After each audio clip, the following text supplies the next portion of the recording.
We're going to start in about 30 seconds. Could everyone please take their seats? Thank you.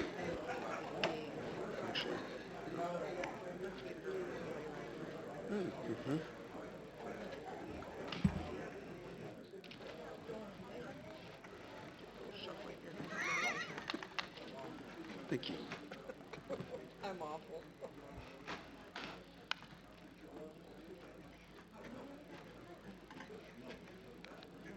All right.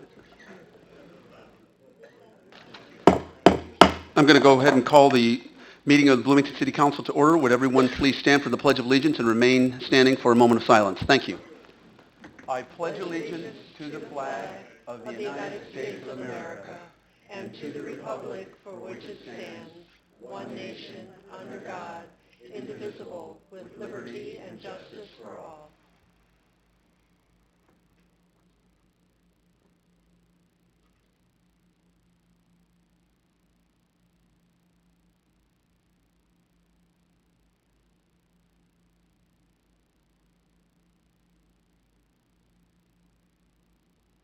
Thank you. Madam Clerk, would you please call the roll? Thank you. Alderman Lauer. Here. Alderman Sage. Here. Alderman Miller-Wamway. Here. Alderman Burgess. Here. Alderman Painter. Here. Alderman Schmidt. Here. Alderman Black. Here. Alderman Howman. Here. Alderman Fruin. Here. Mayor Renner. Here. Thank you.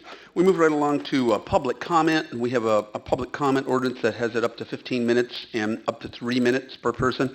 We have actually 14 people who want to speak this evening. So what I would ask is for the council to have a motion to suspend the rules, but I would ask as you come forward if you would be as expeditious as possible, because this is a city council business meeting. We'd like to get to that as much as possible. I would also like to recommend everyone in the room, since we've got a nice packed audience, if you really want to engage and talk with us, every Friday before a Monday city council meeting, there is a mayoral open house. We sit around that table over there. You can get answers immediately. It doesn't have to be what's on the agenda. That's where you can get real public interaction and get answers quickly or problem solved very quickly. So please remember that that's the case and that's an option. Is there a motion to suspend the rules to allow the comments for up to 14 people? So moved.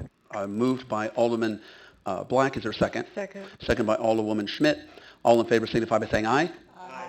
Any opposed? Again, it does require a supermajority. It's unanimous, and we move forward. I'm going to announce a couple people at once so you can be prepared to come forward. A familiar face, former Alderwoman Judy Stearns, followed by Karen Davis, and then I guess it's Stephanie Michaelis. Please come forward. Thank you. Judy Stearns. Just a little history lesson. In March the 2nd of 2006, the Pantograph announced that the City Council would be fixing a very blighted and troublesome building in downtown Bloomington. And that was the Coachman Motel. Just think, we had a hotel in Bloomington. It was a blighted building, very distressed. And the city projected that it would produce $88,000 in tax dollars when it was complete. The city was going to buy it for $620,000. Marty Rave was the investor who was going to invest $3.5 million for 24 condos. And at the time, our city manager said, it would be difficult to argue the property was worth less than $600,000. This was a quality of life issue. The public would benefit. And all kinds of wonderful things were projected, plus it would eliminate a long-term downtown problem. So there was a deal to purchase the property. Only 1 year later, by the way, it never happened. It didn't happen at the city council meeting. There was a resignation by one of our aldermen. Just happened that way. And just 1 year later, in '07, the city sued the owner. This was a derelict property. It was a very distressed property. It was a detriment to downtown. The city sued, seeking permission to demolish. And the city also was going to file a lien after it was demolished for the cost of demolition. So all that actually happened. The city never spent that $600,000. They never spent the money to demolish it. And the Coachman Motel went down. They got their vacant property. Um, Sadly, the developer's plans never materialized. The 88,000 in tax dollars never came to be because you know what? It was all projected. So anyway, we had spent $37 million developing the Coliseum. We had spent $14 million on the BCPA. And here was about $1 million that the city saved because they waited and went through the proper channels and saw it through as a derelict property instead of rewarding an owner who actually had not done a very good job. In fact, he was, what can we call him? He was not very respectful or very responsible. And why are we rewarding somebody who's been an owner and done that with a vacant property in downtown Bloomington? So my hope is that we can learn something from this, that we can certainly take our fiduciary responsibility to the citizens of Bloomington very seriously and think very hard about putting out $8 million for something that by far hasn't happened. We don't know. Put the package together at the very, very least. Get it out there and let everyone know what is really on the table and what our assurances of really getting that are. Thank you. Karen Davis, and then I guess I think it's Stephanie Michaelis, and then Patricia Martin. Hi, I'm Karen Davis. I live on White Place in Bloomington. I own a small business in Bloomington. It is a bike shop. I am here to plead to you all to adopt the bike plan that's being proposed this evening. I'm also a member of Bike Blono. I wonder if we could pick the mic up just a little bit. If you pick your mic up just a little bit. Oh, sorry. Yeah, okay. I'm also nervous, sorry. So, Bike Blono board member.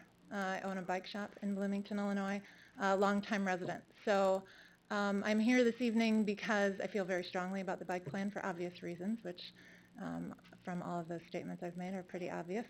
I truly believe in the past 7 years owning a business in Bloomington that I have seen a significant increase in the amount of people cycling, not just for enjoyment. The Constitution Trail has been one of our biggest draws for a long time, but I have seen a significant increase as I commute and as I sell bikes to commuters, in the increase in people wanting to ride, wanting the option to ride, to get to where they need to be, whether that is an option for them or whether it is a need for them to have an affordable mode of transportation. We're pretty lucky to have some great things in place as far as the Constitution Trail, as far as Connect Transit, and many of the other things that we have that make it easy for people to be able to do that. But I believe that this plan that is being proposed to you all tonight is an amazing start to what I think will be just a good move forward in safety and in awareness for cyclists and motorists to be able to use everything available to us in Bloomington Normal to get around and to grow as a city. I think it's very important, not only from a cycling standpoint, but from a safety standpoint as a motorist as well. So I hope that you guys will all consider that. I know there are a lot of other people here that want to speak and have probably planned much better than I do, but I do believe that this plan is very important and is significantly important for you all as a council to make a move in this direction.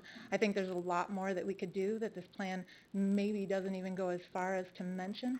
There are a lot of great things that we could do as far as infrastructure goes, but this plan is a really good start, and I urge you all to consider it. Thank you. Thank you very much. Again, I think it's is it Stephanie? I'm not sure of the handwriting.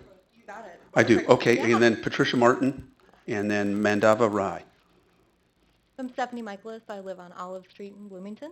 I'm a lifelong bike rider, a regular bike commuter, and the current secretary of Bike Blono Board. I'm here to enthusiastically urge you to adopt the Bloomington Bike Master Plan. Bike Blono works to promote the bicycle for everyday transportation in our community. Our organization also works to bring together the City of Bloomington, the League of Illinois Bicyclists, and the Friends of the Constitution Trail to help fund and create this plan. We also worked to get a unanimous vote by the aldermen in October of 2013 to create this plan.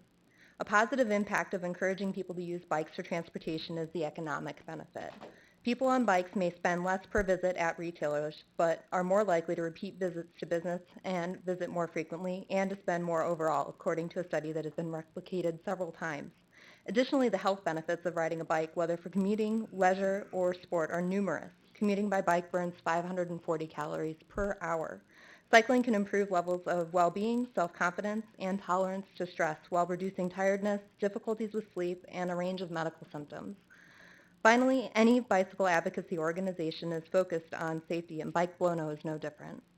We have to focus on safety because bicyclists are some of the most vulnerable users of the streets. People on bikes and people in cars need to feel safe, seen, and respected. Bike lanes and sharrows can accomplish this from both the bike rider and the vehicle user perspective. The road is for everyone to use, and study after study has concluded that the safest place for a person on a bike is on the road. In fact, riding an adjacent sidewalk can be 25 times more dangerous than riding a major street with no bicycle infrastructure. A 2013 study found that bike lanes reduced bike-related intersection injuries by approximately 75% when compared to similar crossing with no infrastructure. These benefits extend to pedestrians as well. The sidewalks are safer, and often bicycle infrastructure can slow car speeds on improved streets. Is this plan perfect and a solution to all car, bike-related incidents? Absolutely not. But is it a step in the right direction, and will it improve safety for people in our community who cycle, walk, or use vehicles? The evidence is overwhelmingly showing us that it will, and that with the number of cyclists increasing in our community already, doing nothing is not an option. As a rider, I've personally seen all of these benefits. I greatly enjoy visiting local businesses by bike when facilities are available, and often that's my first choice if I can do so. I've seen a positive impact on my health from riding and feel safer in bike lanes, knowing that people and vehicles are aware of my presence and alerted to that presence by the signage and sharrows and lanes that we've already installed. The Bike Flow No Board and the organization's members urge you to adopt this plan to have an overwhelmingly positive impact on our community with regard to safety, economics, and health. Thank you for your time. Thank you. Again, Patricia Martin, Mandava, and then Mike McCurdy.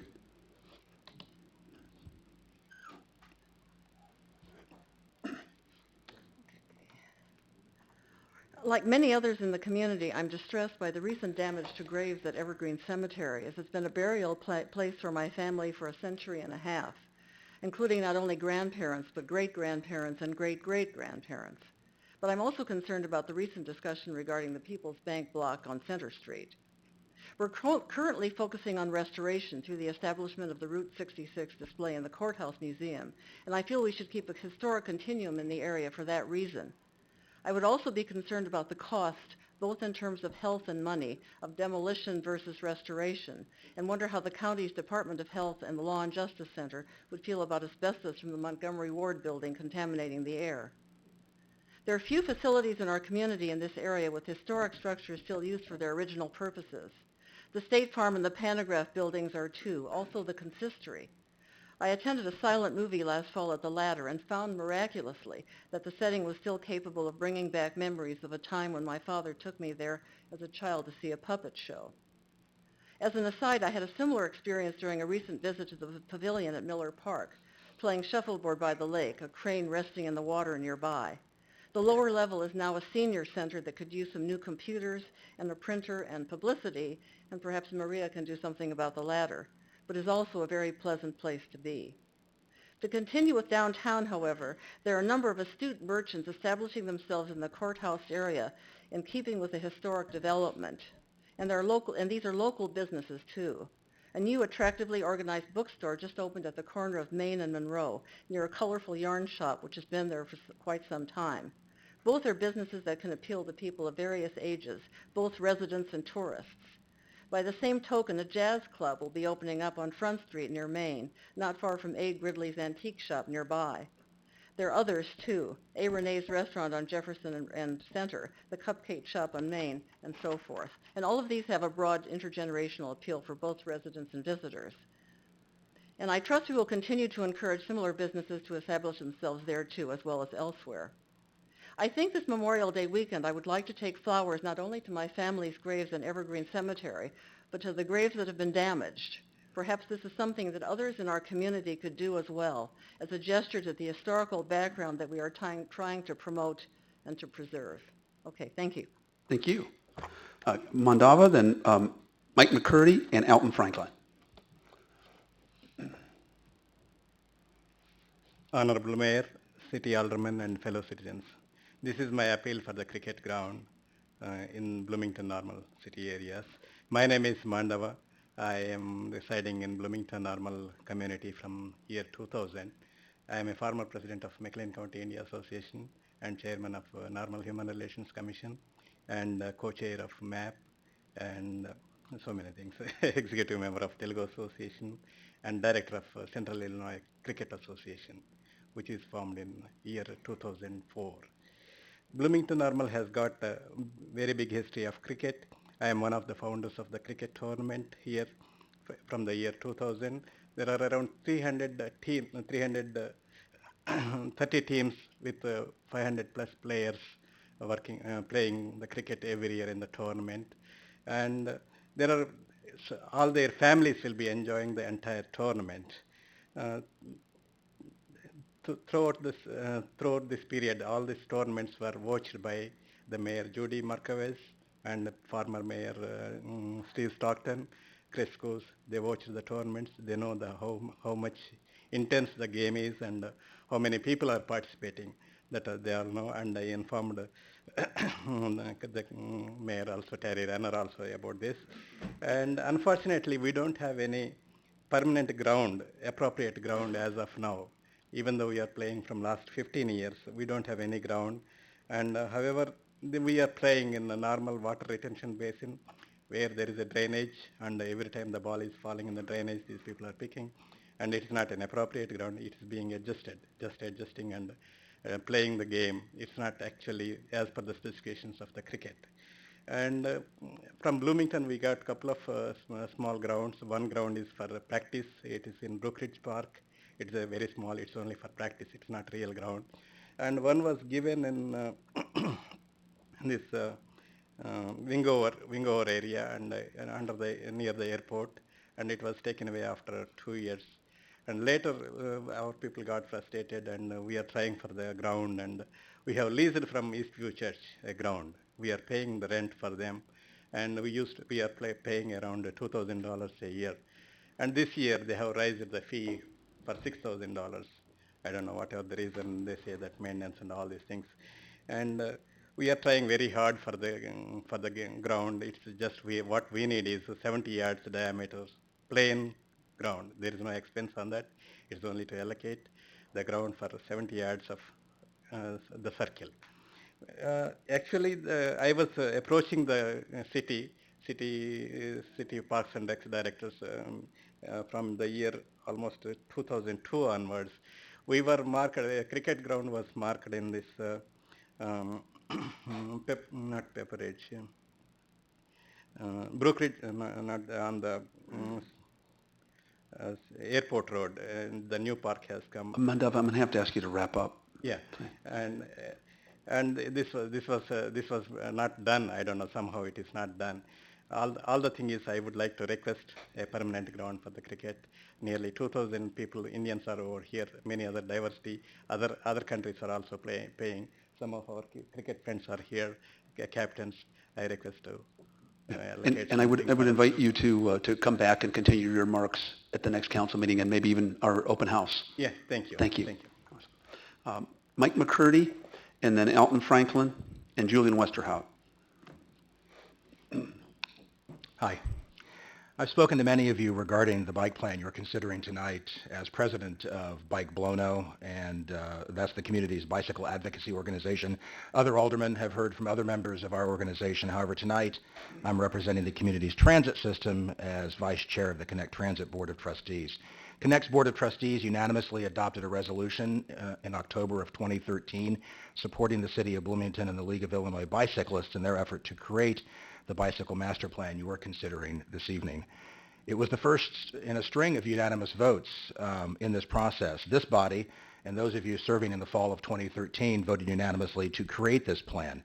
The Planning Commission voted 9-0 in March to move this plan back to the council and recommended adoption.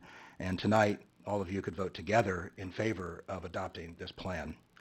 Connect Transit advocates for land use planning that embraces all modes of transportation. That's because transit has a relationship with all modes of transportation, including bicycles. Bicycling helps solve what we call the first mile, last mile problem in transit. Buses don't go by everyone's home or stop by everyone's employer or every place of business. Bicycles are a great tool to get Connect Transit customers from their starting point to a bus stop and from the customer's last stop to their final destination. We also believe being more bike-friendly appeals to changing demographics. Millennials, those 18 to 34 years of age, aren't getting driver's licenses like my generation or getting cars either at the same rate. Research shows millennials, the largest generation in U.S. history, and our community's next generation workforce are the most multimodal, meaning they are not reliant on one mode of transportation. They'll use multiple modes for one trip, and they choose the most practical mode of transportation for the trip that they want to take.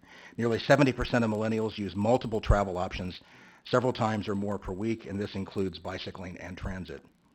Connect's entire fixed route fleet includes buses with bike racks on the front of those buses. This fall, we're taking delivery of 5 new buses. Those buses will have bike racks that will accommodate 3 bikes. The current buses only have 2, and this increase in bikes on buses is being driven by demand. Accommodating millennial multimodal transportation needs with something as inexpensive as paint, signs, or even one more position on a bus for a bike is just good business. The implementation of this plan should also make cycling safer, more comfortable, leading to increased bicycle use along the on-street routes, and we believe leading to increased ridership for Connect Transit. Thank you. Thank you. Elton Franklin, Julian Westerhout, and then Bruce Meeks.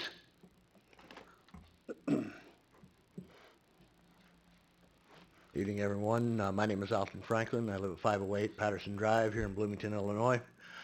A number of things came to my mind. One of the only things that really kind of just keeps recurring, running through my brain is if nothing changes, nothing changes. I first would like to acknowledge that I think the idea of bicycling is great. I enjoy bicycling from time to time. I'm no great aficionado. I don't have a $1,200 bike or anything like that, but I do enjoy getting out from time to time. But I'm also a big person about priorities. I think I heard an echo of that earlier this evening, coming from this side of the room. There comes a point where you've got to recognize that you've got to have a foundation before you can build a house. I don't know how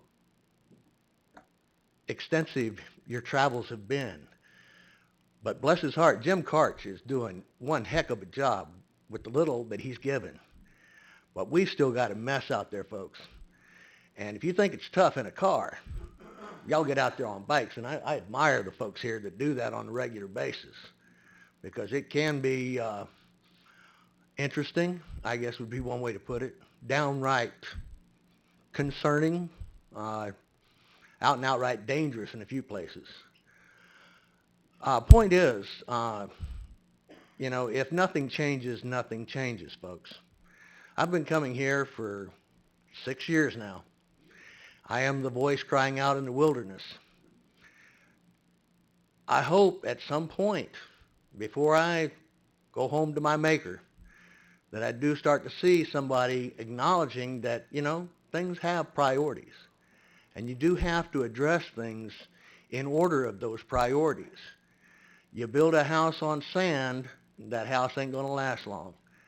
You put sharrows and paint all you want to, and you're going to tear up bikes a whole lot worse than you're tearing up the cars out there now. Simple point in fact, we've got things that we need to do. We don't need to cut first responders. We don't need to cut infrastructure or just throw a few piddling dollars that we finagled our way into getting a local motor fuels tax in place to accommodate. $2.4 million for infrastructure, and about the same for signs in the Coliseum. And the idea that we're going to fix this with a committee that is installed by the current mayor is somewhat baffling to me. There's no involvement. You can call it all you want to, say that it is involvement by the community, but if there's no involvement in the formation of that committee by the community, all it is window dressing and getting back to that Potemkin village again, and it's just sad. It's really sad, folks. We need to look at priorities. We need to get the job done. Thank you. And Julian Westerhout, Bruce Meeks, and Ron Schultz.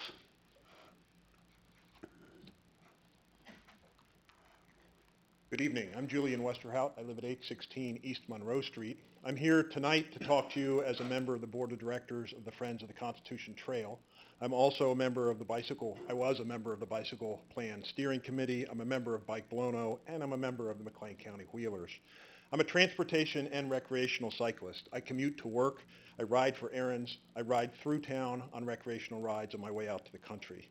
I'm always in a better mood if I arrive on a bike. I see what's going on, I hear it, I'm part of it. It's just much more pleasant than when I drive my car. And it's convenient. Just today I rode the trail to Front Street, the new bike lane on Front Street, rode to Prairie, rode to PNC Bank, parked my bike on a PNC-provided bike rack, did my business, and went home the same way. It was great. It was really, really wonderful. The Friends of the Trail, we valet park bikes at various events around the Bloomington Normal community. Here in Bloomington, at the Illinois Wesleyan Sustainability Fair, at the First Farmers Market, we see a lot of cyclists. We distribute thousands of trail maps. We get a lot of people requesting information, not just about the trail, but how they can get around town. In fact, that's one of the reasons that the Friends put forth half the money with the city. We cooperated to fund this plan. We thought this was really something that was really important. In the 8 years that I've lived in Bloomington, I've seen a big increase in everyday cycling, in the people who are out there riding. We put out bike racks as the Friends. The cities put out bike racks. We just see more and more people riding, more and more people using their bikes. We feel that this plan is the first step towards helping both cyclists and motorists use the streets safely. The trail network is part of a larger transportation system that, if it's implemented, will increase accessibility and improve access for all citizens. This plan's development was a great example of cooperation between citizens and city staff. There was a lot of access for citizens. Meetings where 100+ people from around the community, cyclists, non-cyclists, showed up, had input. In fact, after the first sort of brainstorming session, another city resident came up to me who had never been to anything that the city done and said, "Man, this is great. Does the city do all the projects like this?" I said, "Well, not all, but this is really a great thing." Bloomington really is a great place to live. This plan will make it better. It's a win-win. It will provide better, safer access for cyclists, more business for merchants, and less congestion for motorists. This plan is good for now, and it's good for the future. It provides guidelines for improvement, and I urge you to adopt it. Thank you. Thank you. Again, Bruce Meeks, Ron Schultz, and Josh Schmidgall.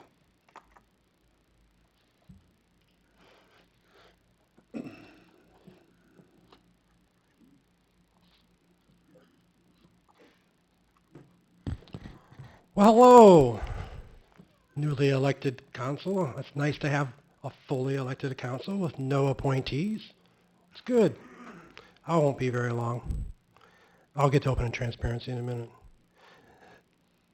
I just want to say I have some magazines here. I have no affiliation with this magazine I came across actually today called 50 Plus News and Views. Hazel Buck Ewing, A Lifetime of Philanthropy.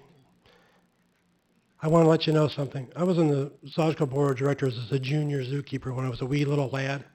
And I used to go up the hill on Lee Street going to Miller Park. So I encourage the bicyclists to try that and see who can get up that the fastest. If it wasn't for Hazel Buck Ewing and our city budget, we wouldn't have a zoo. If it wasn't for the citizens raising money in a telethon in the 70s, it wasn't for a petition saying, either close the zoo or make it better. With the yo-yo budget of a city, it's very difficult to run a zoo. If it had not been for her foresight in setting aside the Ewing Zoo Foundation and other foundations that she set up, I guarantee you, I used to do the minutia with the Parks and Recreation and the budget for the zoo. We would not historically have the zoo. And that's coming from a title that Mayor Renner gave me called the Guru of the Council. So I have extra copies of that for you. I think you find it very interesting. On the historical note, the buildings in downtown, I hope that the staff will include a historical analysis of what occurred in those buildings. I'm kind of concerned that the Historical Society might have a good use for one of those buildings since there's a really, really nice safe in the bottom of the People's Bank building. And I just hope that we will look at this from all angles. We are trying to, from my understanding, we're trying to develop a tourism point based on history in downtown Bloomington.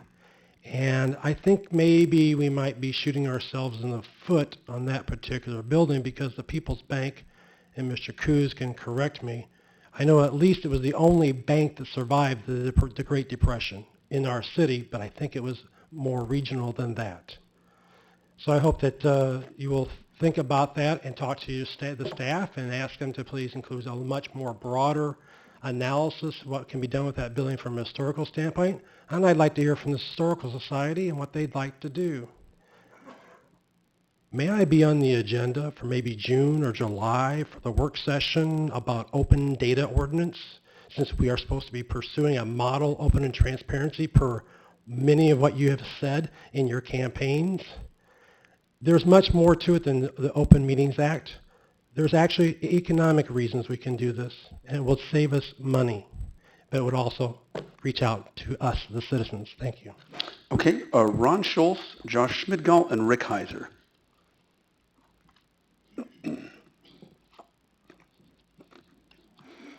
Good evening, I'm Ron Schultz, 1208 East Oakland Avenue. I'm here to talk about the water treatment system. I had the good fortune of being hired by the city of Danville for 8 years and learned a lot of good stuff about surface water treatment, which is a rather complex operation. And because of those 8 years, the city of Bloomington gave me the opportunity to operate the city of Bloomington water treatment plant, and I was there for 18 years. During those 18 years, we had 2 new additions, a lot of activity, a lot of changes, and we worked with a lot of dangerous chemicals. Dangerous because they were concentrated. We have to have concentrated chemicals in order to treat 12, 15 million gallons a day of water. At any rate, when I came to the city, we were treating 12 million gallons a day, and when I left, we were able to treat 30 million gallons a day because of the additions. Getting down to the point, Patrick Ryan quit after a few days with the city of Bloomington. I was a little disturbed, but happy that he quit because I looked at his experience. He had worked for 3 Chicago suburbs. Well, that's not so bad, but he had only a Class C operator's license, which means that he can add chlorine to water and he can repump water, which is probably from the city of Chicago. Bloomington, on the other hand, is a Class A water treatment operation. The water treatment plant or part is very complex, the use of many chemicals, the operators who are specially trained, as well as specially trained maintenance personnel. This is a 24-hour-a-day operation, and it's 7 days a week, 365 days a year. I'm very concerned about the vetting of the director after reading about Mr. Ryan in the paper. The director needs ample experience with surface water. It would also be good if he has some civil engineering experience. In choosing the next director, I hope that the city council will talk to the city manager and ask him that he not be in a big hurry, that he get the right person. I think it's very important. Don't make a political choice. Keep politics out of this choice. This is a serious choice because we are producing a product that has to be consumed or used by 70,000 people every day. I'll give you an example of some of the politics that was involved when I was looking at the second addition to the water treatment plant. Our director chose a panel of 6 of us to interview engineering firms. 4 of us chose a firm out of Springfield. 2 people chose a firm out of Chicago. We picked the one from Chicago because the director picked it. I need to ask you to wrap up, Ron. Sorry. Oh, I don't know what the politics were, but at any rate, please consider this as an important choice. Thank you. Thank you, Ron. Thank you. Again, let's see, Josh Schmidgall, Rick Heiser, and then Craig Gates. How's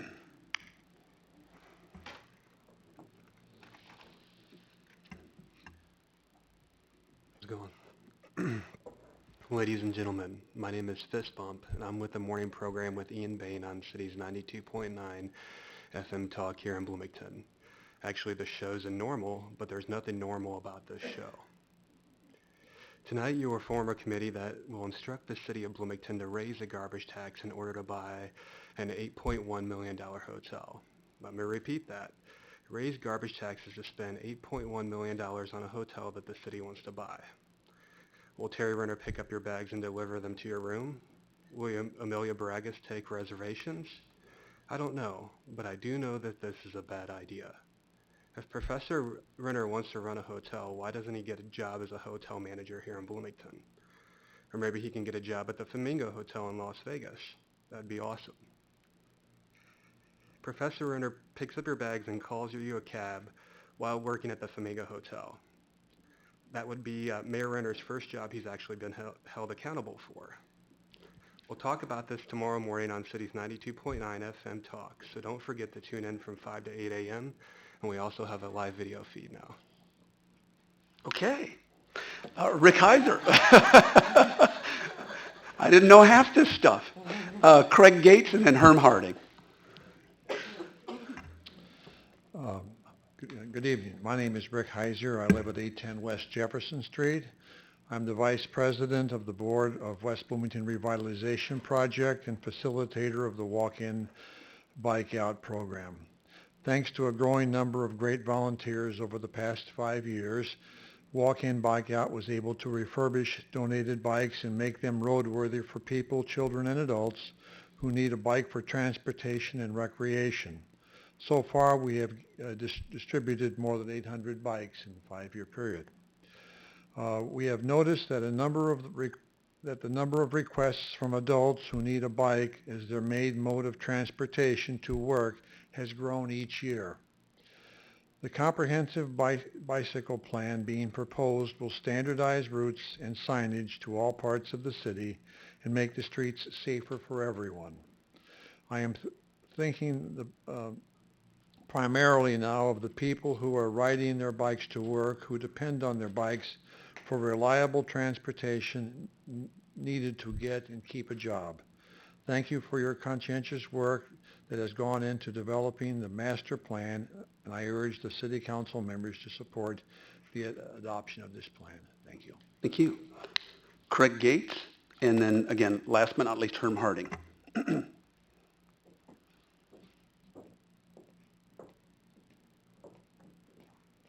Honorable Mayor, City Council. My name is Craig Gates. I live at 1206 East Empire.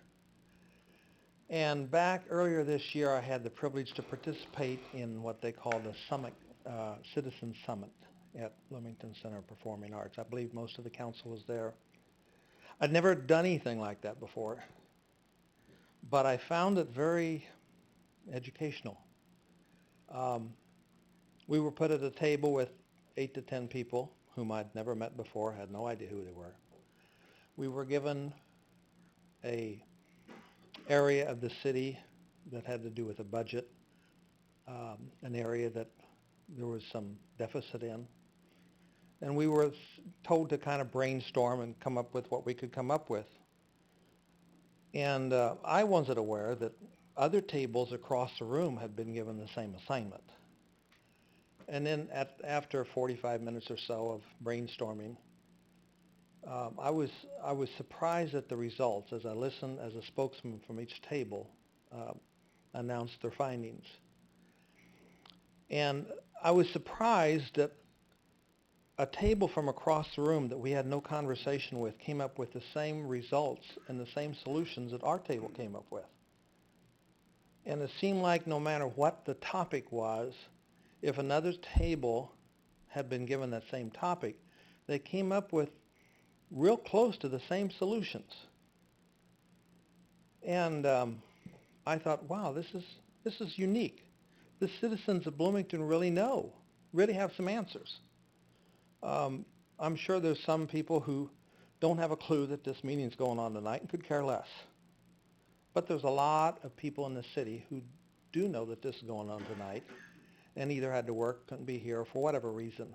But they are concerned about the direction of this city. Now, I read in yesterday's paper of a proposed group to look at the budget and come up with more ideas. If I could offer an alternative, Mr. Mayor, that maybe we need to go back to the Citizen Summit and again listen to what the people of Bloomington have said. And maybe we could, instead of appointing another city council in all other images, let's have each council person go back to their wards and make contact with the people, with the voters, and see what they have to say and see what they think. And then bring those ideas back to city council. And let's get out of the rut of saying, this is the only way we're going to address this. And let's go back to letting the citizens have a say in what goes on with the city government. I thank you, sir. Council. Thank you. Herm Harding?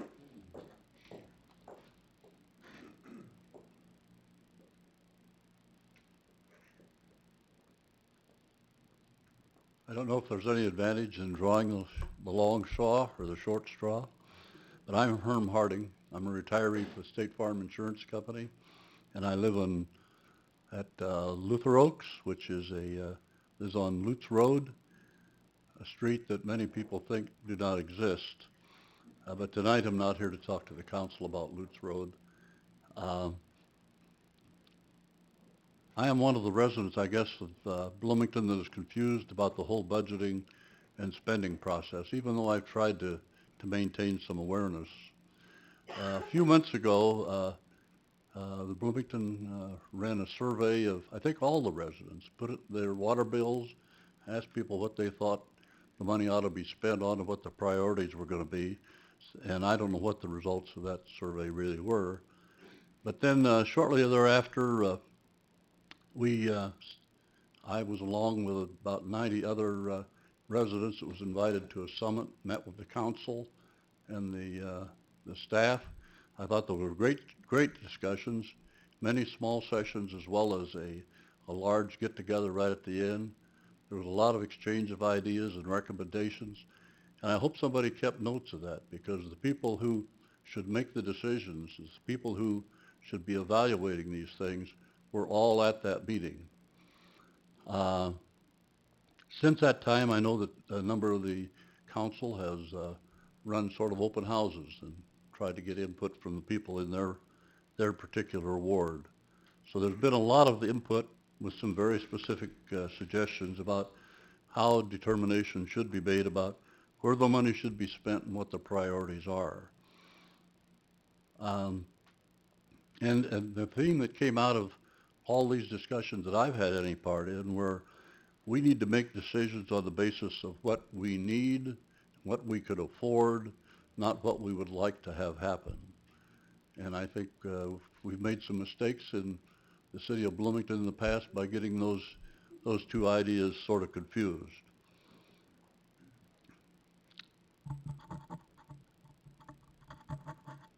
It appears to me, I think, that what we really need is a session with these 9 people right here, as well as the members of the city manager's staff. You have all the input already. I don't see a whole lot of need. In fact, appointing 9 more people who have not been exposed to all this information seems to me to just start the process all over again and is more delay.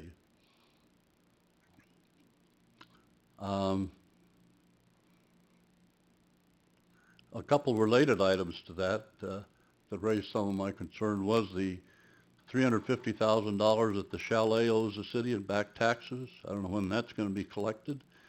And also the Herm, I'll have to ask you to wind up. idea that we would go ahead and spend $8 million buying property downtown. If that's such a good deal, why don't we let the developer run that show? Thank you.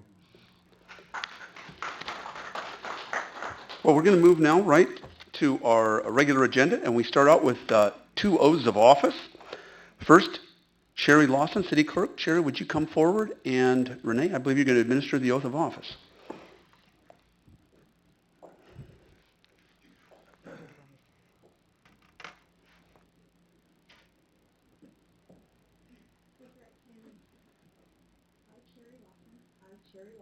Having been appointed to the office of City Clerk, that is in According to the office of city clerk in the city of Bloomington in the county of McLean, do solemnly swear that I will support the Constitution of the United States, the Constitution of the state of Illinois. I will faithfully discharge the duties of the office of city clerk according to the best of my ability. So help me God. Sherry, congratulations. Welcome aboard. Everybody will want to shake your hand. Thank you.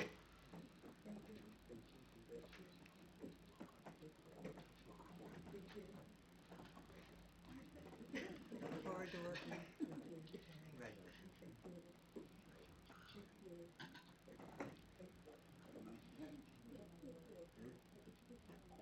Awesome.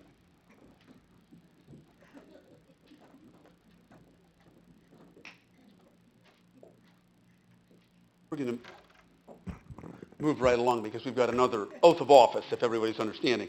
And this is Jay Tetzloff, at Parks and Recreation Cultural Arts Director. Thanks. I, Dave Tedlock, having been appointed to the office of Parks, Recreation, and Cultural Arts in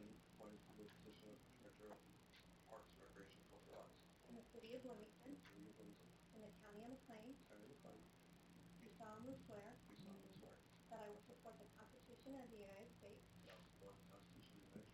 Constitution of the state of Illinois.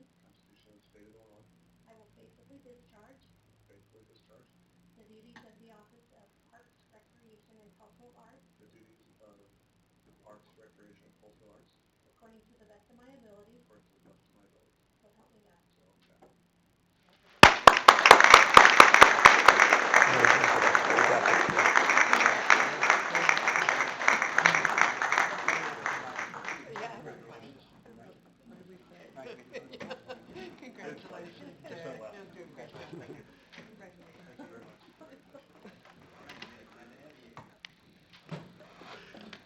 And now we've got several proclamations. The first one, would Mr. Bill Wetzel please come forward?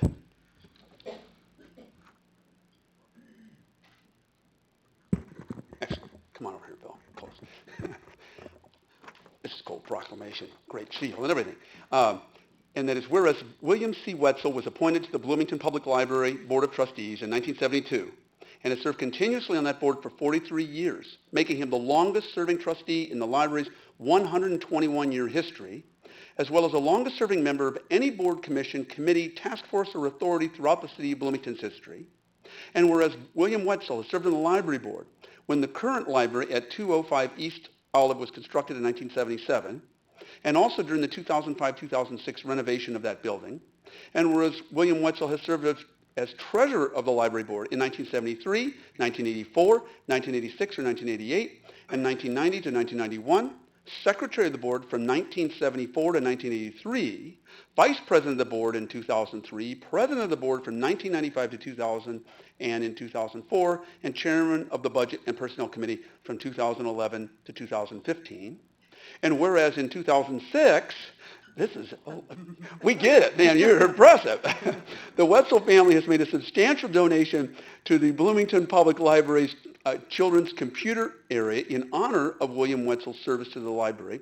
And whereas in 2015, the Library Board of Trustees voted to rename the library's quiet reading room to the William C. Wetzel Reading Room in honor of the culmination of Wetzel's 43 years of service to the library, and whereas William Wetzel has proven to be a faithful advocate for the library in his community by donating his time, knowledge, as his support throughout his tenure as a trustee, now therefore I, Terry Renner, on behalf of the city of Bloomington, do hereby proclaim April 28th, 2015 as William Wetzel Day.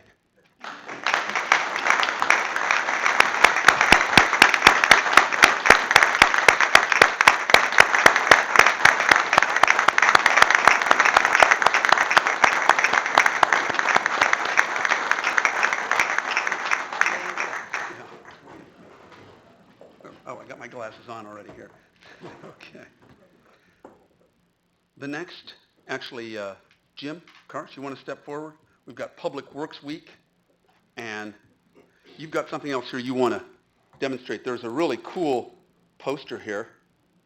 We gotta brag a little bit, come on.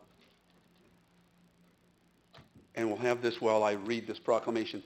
Declaring May 17th to 23rd, 2015, Public Works Week, whereas public works services provided in our community are an integral part of our citizens' everyday lives, and whereas public works services are vital to our economic well-being, and whereas public works employees strive to provide the best possible services with the available resources, and whereas the Bloomington Public Works Department, the Bloomington Water Department, and the Bloomington Normal Water Reclamation District take great care to deliver these services in Bloomington as responsible stewards of the public money, and whereas a proclamation shines light upon these efforts, and whereas May 17th through 23rd marks National Public Works Week sponsored by the American Public Works Association, now therefore I, Terry Renner, on behalf of the City of Bloomington, do hereby proclaim May 17th to 23rd, 2015 as Public Works Week in the City of Bloomington. Congratulations, Jim.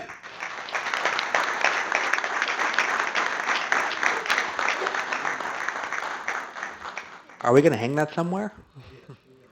I wanted it in my office, but I don't, it doesn't fit, I suppose. And now we move on to item 6E, declaring Emergency Medical Services Week. And who's stepping forward? Oh, everybody, yes, wow. Yeah, whoa. We've got everybody, wow. Whoops. Everybody come on down. Yeah. And we're not kidding. Come on. There we go. And behind us here. I mean, we need everybody. I mean, this is like the ultimate photo op. Come on. Everybody here, and on this side, don't be bashful. Come on around by Steve Rasmussen. Come on over. Yeah. You're gonna have to order them cheap. Yeah. Here we go. Come on around here. Good point, Diana. You all, thanks.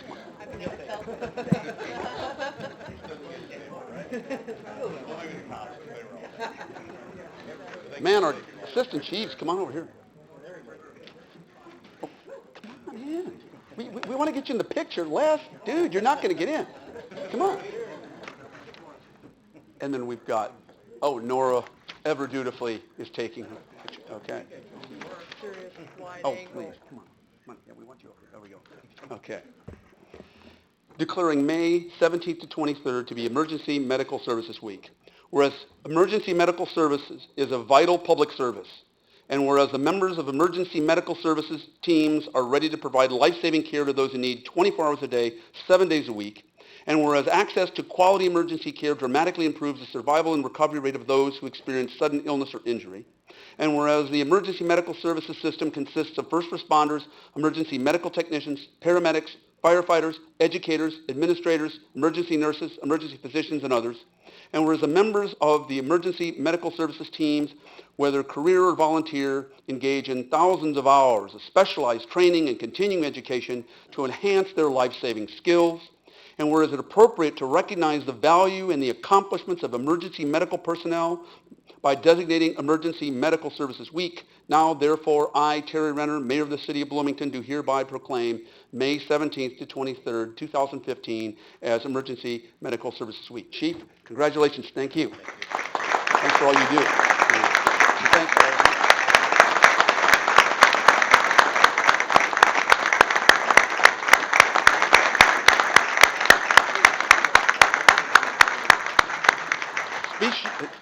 You want a few remarks? You get very few opportunities like this. I'll kind of turn this over here for a second. We're going to be doing an award recognition here in just a few minutes as well, so I'm anxious to get on with that. But I think most people don't realize how fortunate they are to be in McLean County. We have a very progressive system with a lot of collaborative efforts between the two hospitals and the system itself, and I just want to thank everybody. Thank you, Chief. How are you?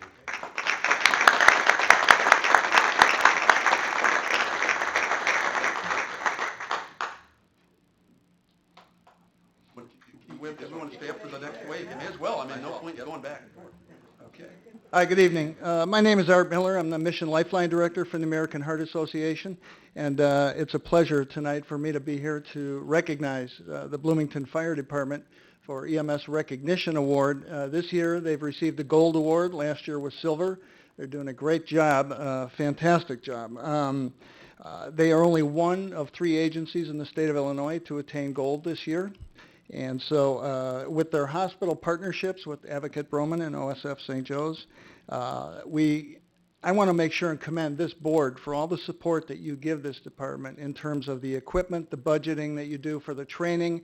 So I know it's extremely expensive, but it pays off, and it truly shows in their data, as we have seen. That's my job, is to analyze the data and see how the system is working.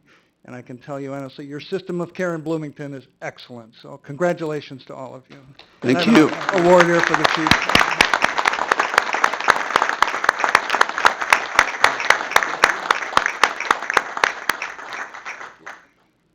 Thank you. Thank you. Chief, anything else to say? Thank you all. And again, can we give our first responders another round of applause?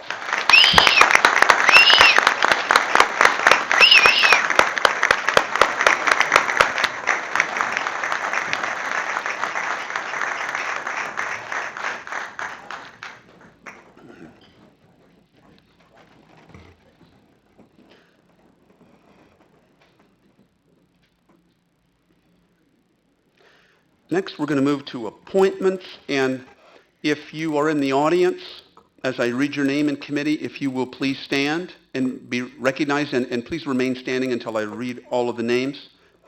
First is appointment of Mark Larson to the Citizens Beautification Committee. Mark? I believe he indicated Mark was not going to be able to join us.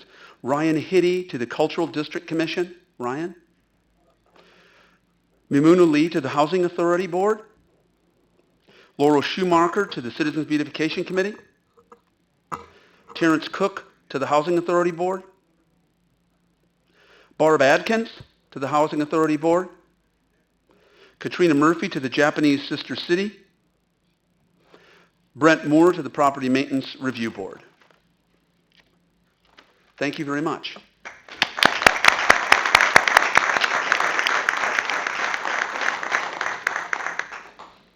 And I will, before we move on to item P, there is a recognition of appointment to Downtown Signage Ad Hoc Committee, and this is something that was put together in consultation with the aldermen and women who represent some of the areas around downtown, and also the city manager and others.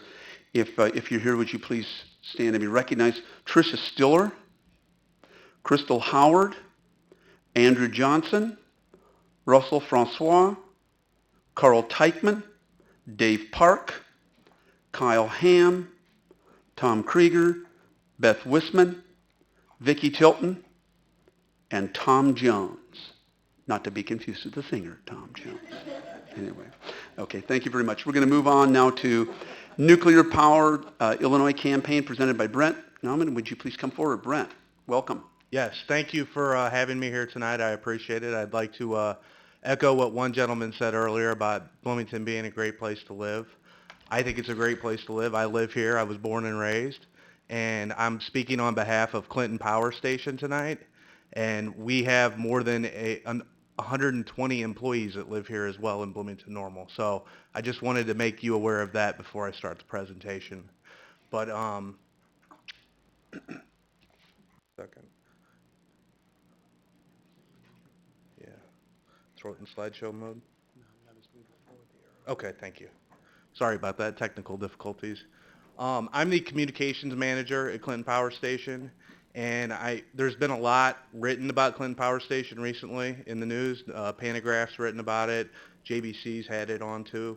I just wanted to come and educate you about what's going on at the plant. There have been talk of the plant closing, and we have, my company Exelon has discussed the plant as being economically challenged, and that is a real nice way of saying that the plant is not making money right now.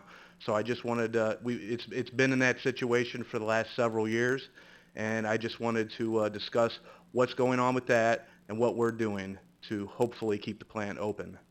But first I want to give you a little bit of information about, is there a way to advance this? Down button.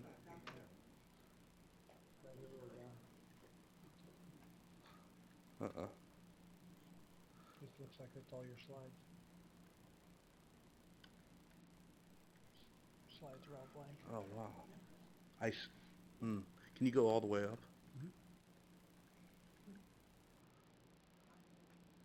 I saw the slide earlier. They're all blank. Oh my gosh. Okay. All right. Talk off memory? Yep, I'll talk off memory. All right. Very good. If No, just to no, clarify, that's we fine. would accept that. It's in the packet. Yeah, you can go on. Yeah. no. Okay.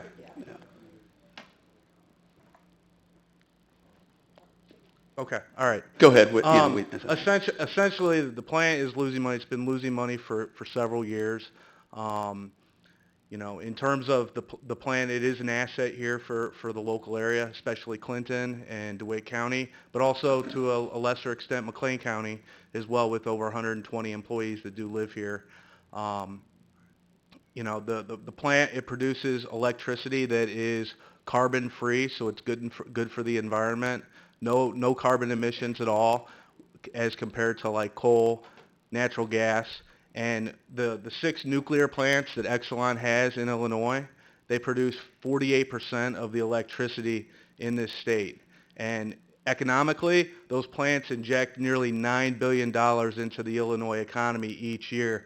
They employ nearly 6,000 workers.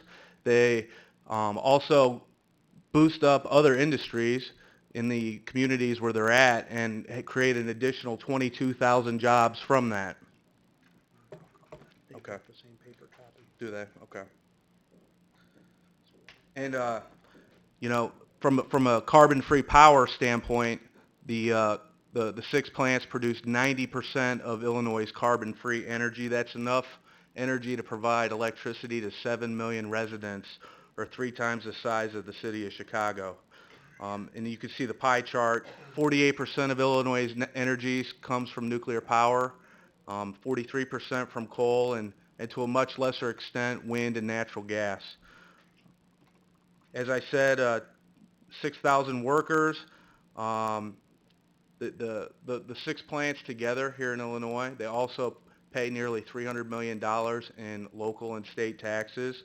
Those taxes support schools, first responders, libraries, parks. In Clinton, more than $9 million is paid in school taxes to the school district, and that represents over 50% of the school district's budget. So the plant is very important to the community where it's at. The electricity is reliable. Over 90% of the time, we are producing power at the plant. Right now, we're in the middle of a refuel outage, but the plant is normally up online producing electricity. And like I said, it's carbon-free power as well. Our 6 plants together, they prevent the release of 80 million metric tons of...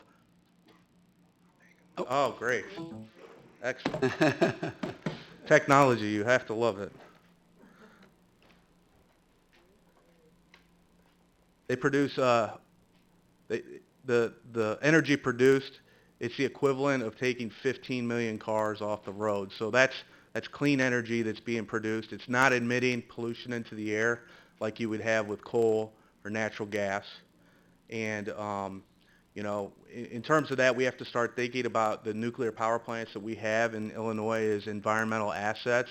And the reason for that is these new EPA rules that are going to be going into effect in the next few years. We're going to have to come up with a plan to reduce our carbon emissions in the state of Illinois by 30%. So when you start talking about closing nuclear power plants down, like we are talking about with Clinton, that's going to be something that's going to be very hard for Illinois to meet, the 30% reduction rule. So it is very important that we think of these plants as assets. And this shows a little bit about what our company does to protect the environment. At Clinton Power Station, we're very big about Clinton Lake. We protect that. Lots of habitats for bald eagles. We also restock that lake with fish each year. Employees also donate lots of money to different charities and organizations. 1.8 million in 2013 was donated through United Way Giving. And, despite some of these good benefits that the plants provide, we face challenges, and I wanted to tell you about a little of those challenges today. You see up there natural gas. Natural gas has driven down the wholesale power prices to the point where a nuclear plant like the one in Clinton, it's one of the youngest nuclear power plants in the nation, it can't operate profitably right now. So, and another big part of that is wind and solar. It receives subsidies from the federal government for being zero carbon, just like nuclear power. So nuclear power can't compete on a level playing field with some of these forms of energy, even though it is producing zero carbon energy. And last year, House Resolution 1146 was adopted. It wanted to examine what would happen if some of these plants were to close down prematurely. Exelon has identified Clinton as one of them, in addition to one in Quad Cities and one in Byron, which is up near the Rockford area. And a report was issued earlier this year that it talked about several of the challenges that Illinois would have meeting those new EPA rules. And when we talk about the challenges of not meeting EPA rules, we're talking about financial penalties for the state of Illinois. And you know how financial penalties work for the state of Illinois. They roll downhill. They roll downhill to cities and counties. So we're looking for solutions that recognize nuclear power for the zero carbon characteristic that it has, that recognizes the reliability characteristic that nuclear power provides. And I've seen a lot in the media. It's talking about Exelon wanting a bailout for these plants. We don't look at it that way. We look at it in terms of what's going to happen in the future if these plants don't exist.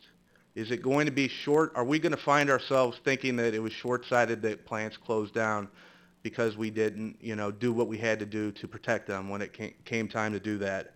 And that's where this legislation, it's called the Low Carbon Portfolio Standard, it comes into effect.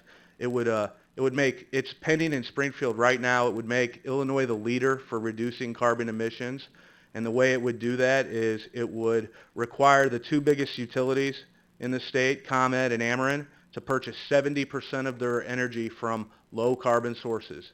And when we talk about low carbon sources under this legislation, we're talking about not just wind and solar, we're talking about nuclear power as well. In addition to clean coal, hydro, wave, tidal, those types of forms of energy. So it would be all zero carbon forms of energy, low carbon forms of energy competing on a level playing field.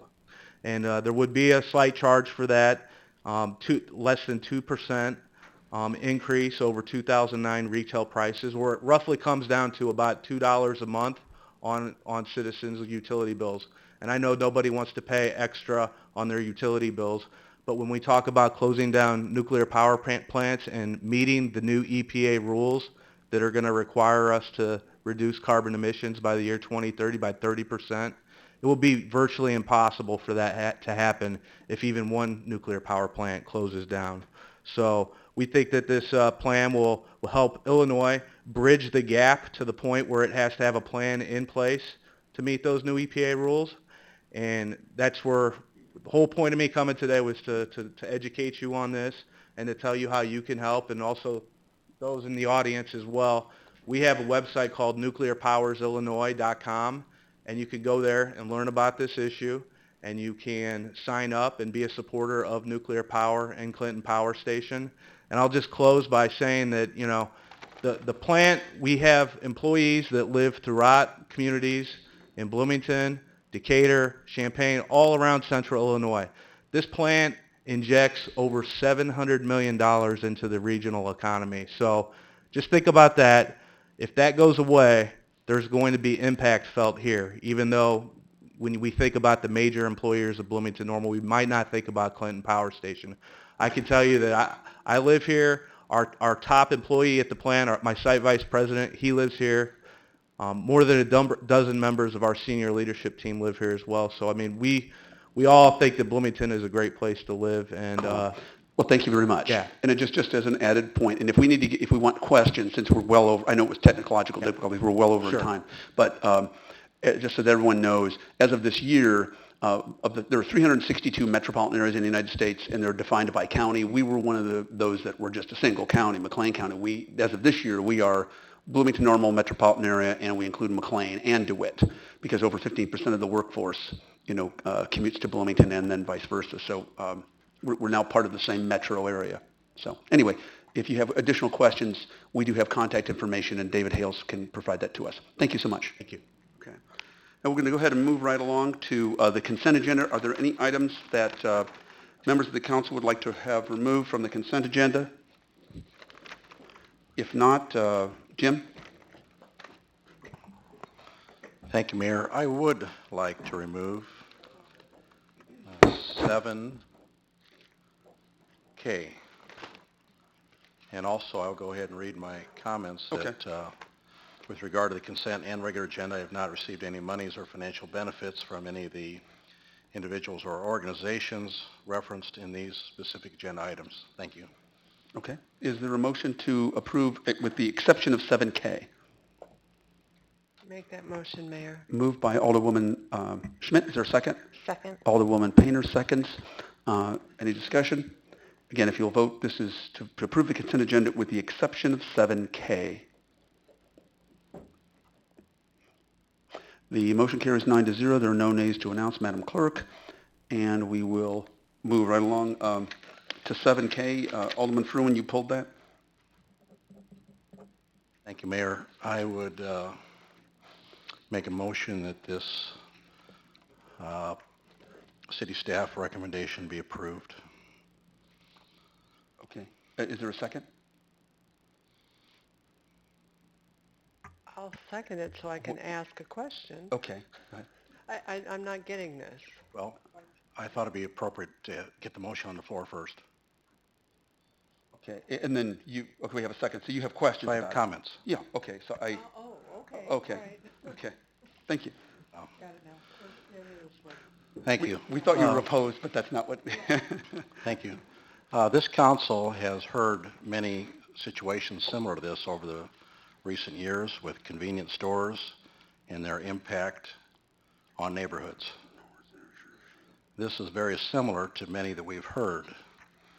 This one is a little bit different because, if I have read this correctly, there was no police comment, and there was little or no neighborhood comment. So that's My why... recollection on the latter was that there was no neighborhood comment. Okay, thank you. Right. So that's why I will hesitantly make the motion to support this, but I bring it up, remove it from the agenda for the reason that I think we should keep this on our radar screen, because I think everybody's well aware of some of the police issues that have occurred behind the store on that northwest corner of that block. The rest of the three corners are all business. It's got the business park, you've got the gas station, you got the YW. But we've all seen the police reports over the years that there are significant issues behind this station. It's my perception, I don't have anything to back this up, but I think that's a very heavy, non-owner occupied area. So I think there's a lot of rental and lease situations in there. It is very similar to everything we've talked about. You can talk about any intersection you want. You can talk about Clinton and Locust or any other one that we've had. This is very, very similar, and I would suggest we keep a very good eye on it. So that's the comment that I want to make. And just as a comment, I've been in touch not just with some of the our neighbors to the north in Normal, but Peoria and Decatur in particular there, and Champaign and Urbana in terms of liquor issues. In many places, you can't get another liquor license unless someone gives one up. Then there is a saturation issue. At some point, we will likely have a joint meeting of the Liquor Commission and the City Council to discuss some liquor issues as we move forward, so we can get some direction and thoughts. If we want to tighten up some of the ordinances, we can certainly do that as well, and give clear direction to the Liquor Commission and as we move forward. Thank you. Alderwoman Painter, I'm sorry. Thank you for bringing that up, Jim. That's in my ward, and I appreciate that. I didn't get any complaints, though, from anybody. Although you are correct, there are apartments behind there, and some of the houses are for rent, and I appreciate your taking the time to look into this. Thank you.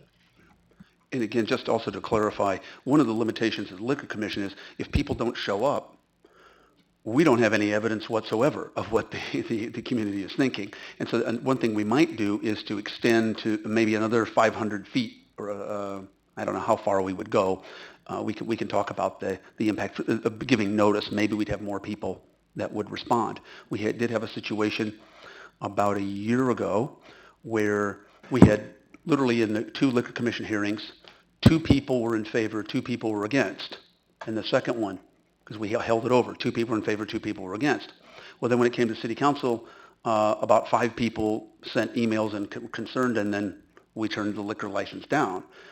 So we have to have some sort of process by which we do a better job of reaching out to the neighborhoods, and also recognize that if people aren't going to give their input until the 11th hour after we've had two months of meetings, that's there can create some disconnect between the Liquor Commission and the City Council if that happens. So we want to all be on the same page. So stay tuned. Thank you, Jim. Any further discussion on this? Seeing none, an aye vote would be in favor of this.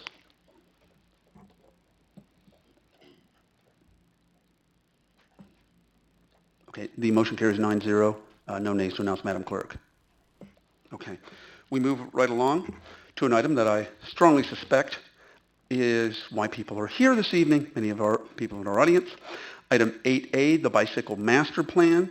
And Jim Carson is going to talk about this. Just to preface this, this is something that we have been involved in, one of the things that I had championed even during my mayoral campaign. But I can also tell you as mayor, every single U.S. conference of mayors that I've been to, and this is the 362 metro mayors, are not all there, about 250 of them are there. I'm on 2 committees. One is the Transportation Committee. Every single time we meet, it's clear, multimodal transportation is the future of the 21st century. So we did have a brief period of time, a generation or so, also when I was a kid, who were automobile addicts in America. That didn't affect most countries the way that it did here, but that is beginning to change. This was mentioned by people in the audience with millennials. There are economic benefits, there are environmental benefits. If we're talking about our roads, the little bit of paint we put for bike lanes, it's a lot better to have bikes on the road than cars or SUVs.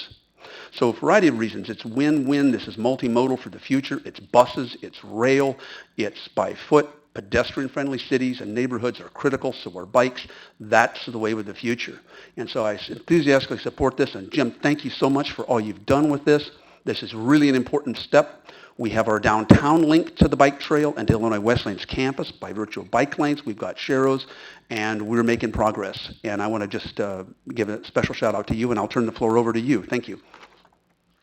Thank you, Mayor. Mayor and City Council, first, just a lot of thanks. Thankful that the presentation appears to be working. The second thanks is just there's a lot of folks that have been involved with this. This really has been a large stakeholder effort from the community, and then also from some of our local partners. McLean County Regional Planning was instrumental in one portion of this. Our town of Normal was a wonderful partner.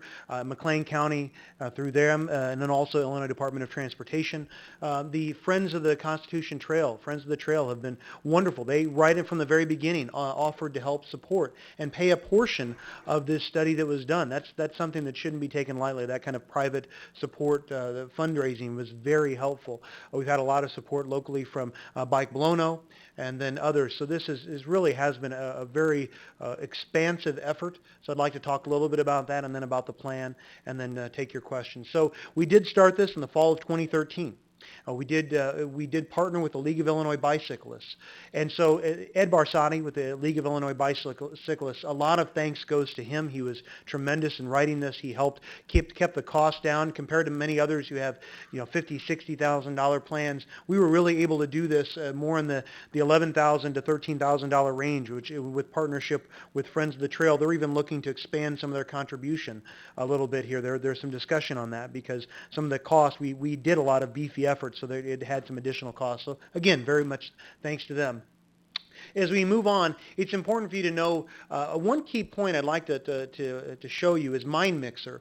That was something that before we did the Bloomington Comprehensive Plan, we tried that with this bicycle master plan. That made this very unique.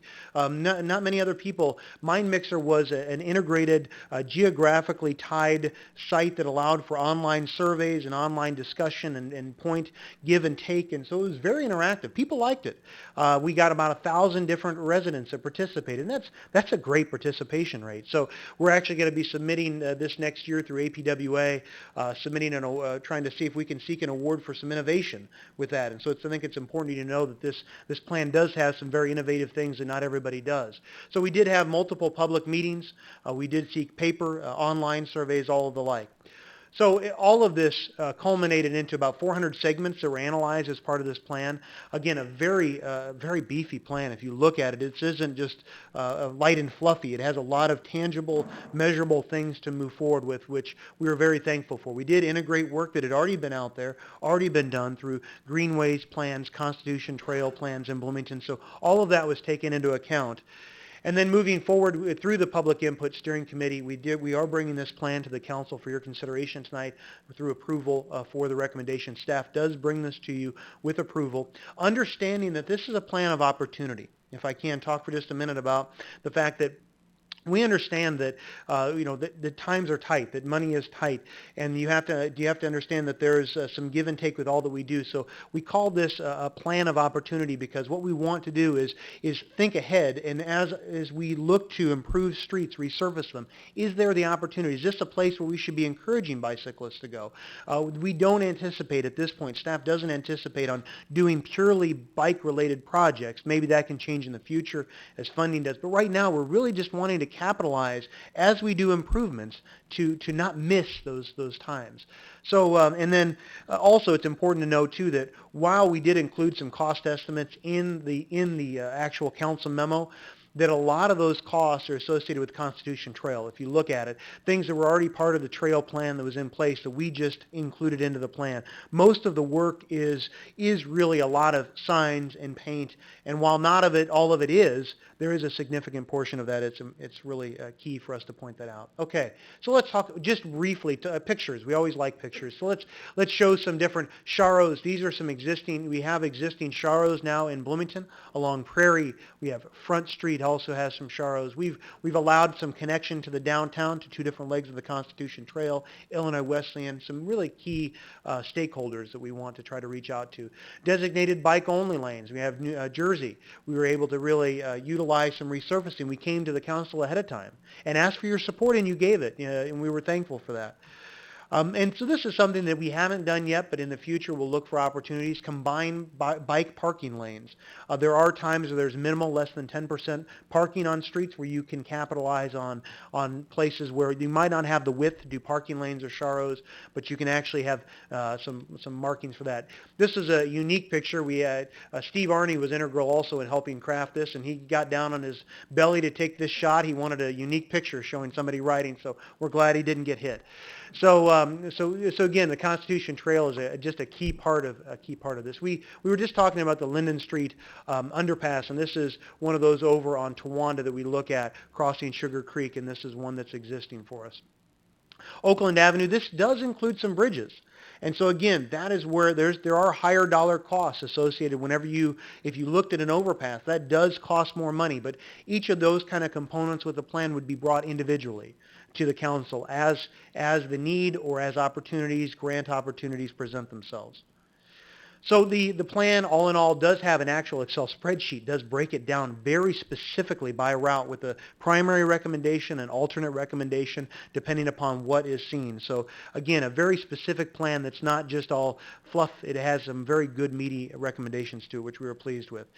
So what we like to look at this as low-hanging fruit. We've been talking about that since the very first meeting. We're trying to find the easy wins here. We're not trying to change the whole world. We're trying to get some early wins, grab those easy things that we can start getting some momentum, get people used to changes on our streets. We find that as we expand the biking community, people become more comfortable with it. And whenever you first put Charos on Prairie, there were people that said, "Oh, you can't do that. Some people will die with that." And we haven't had any accidents. We haven't had had. That's not to say that things don't happen, but you try to educate and inform as much as possible, and over time the culture does change, and that's really what this plan is about. We did really strive to avoid removal of on-road parking. We see that was a key thing that some communities take a very aggressive approach and say we're very, very pro-bike and we even want to remove parking to encourage bike lanes. We really tried to stay away from that. We really like to get some buy-in with the community, and then the future councils can decide how strongly they feel about this. We do try to, again, look for those opportunities as they come up. So another key part of this is, again, this isn't just about recreation. So many times we look at biking amenities. Oh, this is all just about little kids biking. No, that actually wasn't our key state. That wasn't who our key audience was. Our audience was the casual adult bicyclists. And that's to get to work. Places like Jersey Avenue, getting to Country Financial. Regency, that's a major one, north of Oakland. If you look at that actually, we talked about roads, that ADT, the average daily traffic along Regency, has dropped significantly since the 90s. And those are some opportunities when that gets resurfaced for road diets. Even going down to 3 lanes and having bike lanes on the side. So those are the kind of things that you want to look for whenever you go to resurface. Other parts are some signage. Simple things like signs help people to get throughout our community. We don't have a good uniform way to approach that with our signage. So we really think that's an important piece too. But also bike parking, that's a key component, making sure where you're going, are there places to park your bike? And then education. This also isn't just about infrastructure, it's about educating people, helping people to become part of the process and see the benefits of it. So enforcement and encouragement, all those aspects are part of the plan. So again, at this point, just like to ask any questions that you have, and we'll be glad to answer them. Questions, comments of Mr. Kirch? Alderman Black? Well, I'd like to get a motion on the table before we start asking questions, if that's okay. Right. And so I'd move that we approve as presented. Okay, there's a motion by Alderman Black. Is there a second? I'll second. Second by Alderwoman Schmidt. Now debate. Okay. Thank you, Jim, for this. Do I have the floor, Mayor? I'm sorry. You go ahead, and then the maker, and then we'll go to Alderman Lauer.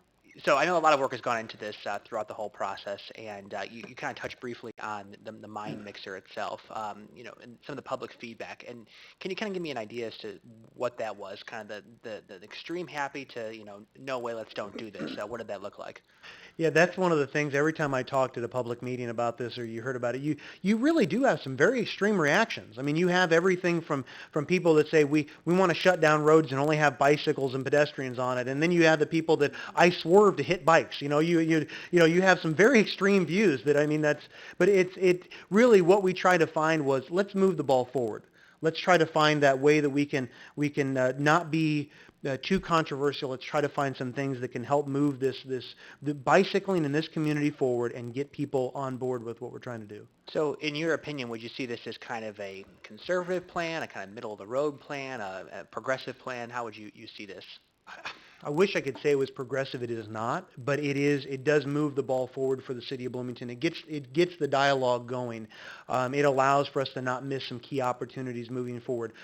There are other communities that are very progressive, but that costs money. That takes a lot of funding. That takes a lot more that at this point we were trying to do more low cost things for this community. Being where we're at, we want to again just help for those low hanging fruits with our biking. Alderwoman, thank you. Oh, sorry. Alderwoman Schmidt and Lauer. Oh, okay. Thank you. I just really appreciate all the work that went into this, and I'm really glad to see us moving forward on it. And I guess I'd like to add as well. I think you said that the plan was pitched to the casual rider, and I would add on to that I think there's, as Rick Heiser noted in public comment, there's plenty of people in this community for whom bike riding isn't casual. It's a requirement to get to their work, and so I see this as being just kind of fundamental to what we want to do. And I would also quibble with one thing in this plan, and that is that we have bike traffic going on Grove Street, and I would really, having been doored more than once in my life on a bicycle with parking on both sides of Grove Street, I think that's really incompatible. So to have some more conversation as we develop this to move that into streets like Washington where there isn't parking on both sides, it's actually a lot safer, and chances of getting hit by an open car door are drop dramatically. But thank you very much for all your work on Absolutely. Okay. One of the things we always try to strive for was keeping some of those major arterial roads, having some of that, the concern with where they're placed. But there has been a lot of discussion about that, so that'll continue ongoing, I'm sure. Alderman Lauer. Well, I want to preface what I'm going to say with the fact that I probably have as many road miles as anybody here on a bicycle. I probably have an equal number on horseback. We're talking multimodal. If we look back in time, 50 years ago, my parents would have been sitting in the audience, and my mother would have been attending Illinois Wesleyan, probably one of your students. And they would and they would have had Not that old, a large constituency with them. So this is in vogue, and I think we need to keep it in perspective here. We're talking about a very small percentage of the population right now. One of the things I'm concerned with economically, we've got a struggling economy here. Let's face it, and I'm worried that with the timing of this, how many businesses, small businesses, are we going to negatively impact? How many parking spaces are we actually removing with this plan?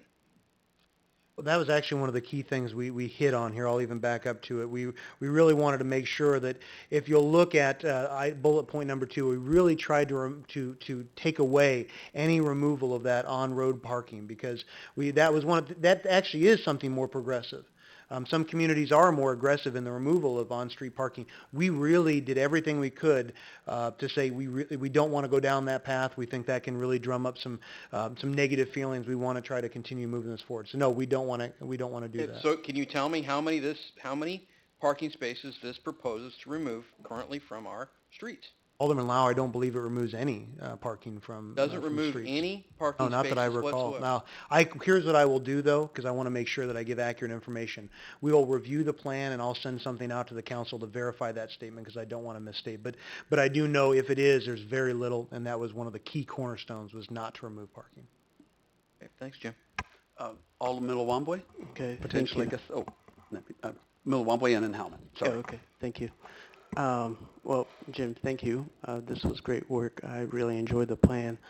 I also want to say, I know a lot has been said already about the benefits and economic development, health, and a number of different things, but I think one of the benefits that we had also was the involvement of a group that was really instrumental when it comes to Bike Blono.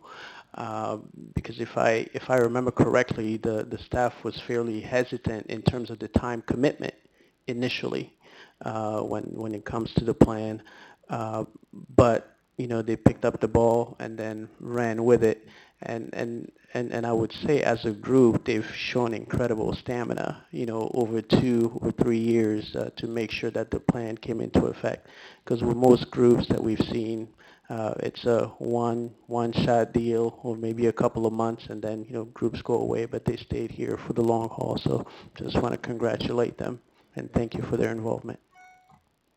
Thank you. Alderwoman Howman, looks like you get the last word. Really? Cool. So we had a working session before this meeting, and we talked about Constitution Trail and the bridges, and then also about Hershey Road. So I just want to make sure that the bike plan would be looked at in conjunction with these projects. Absolutely, that's a great question. For example, if you look up on the screen, and my apologies, it is very hard to see, but Hershey Road, I'm going to use a pointer here. Hershey Road does come up into north of Empire. You can see how it curves up here in this area. So it is shown as a widened side path.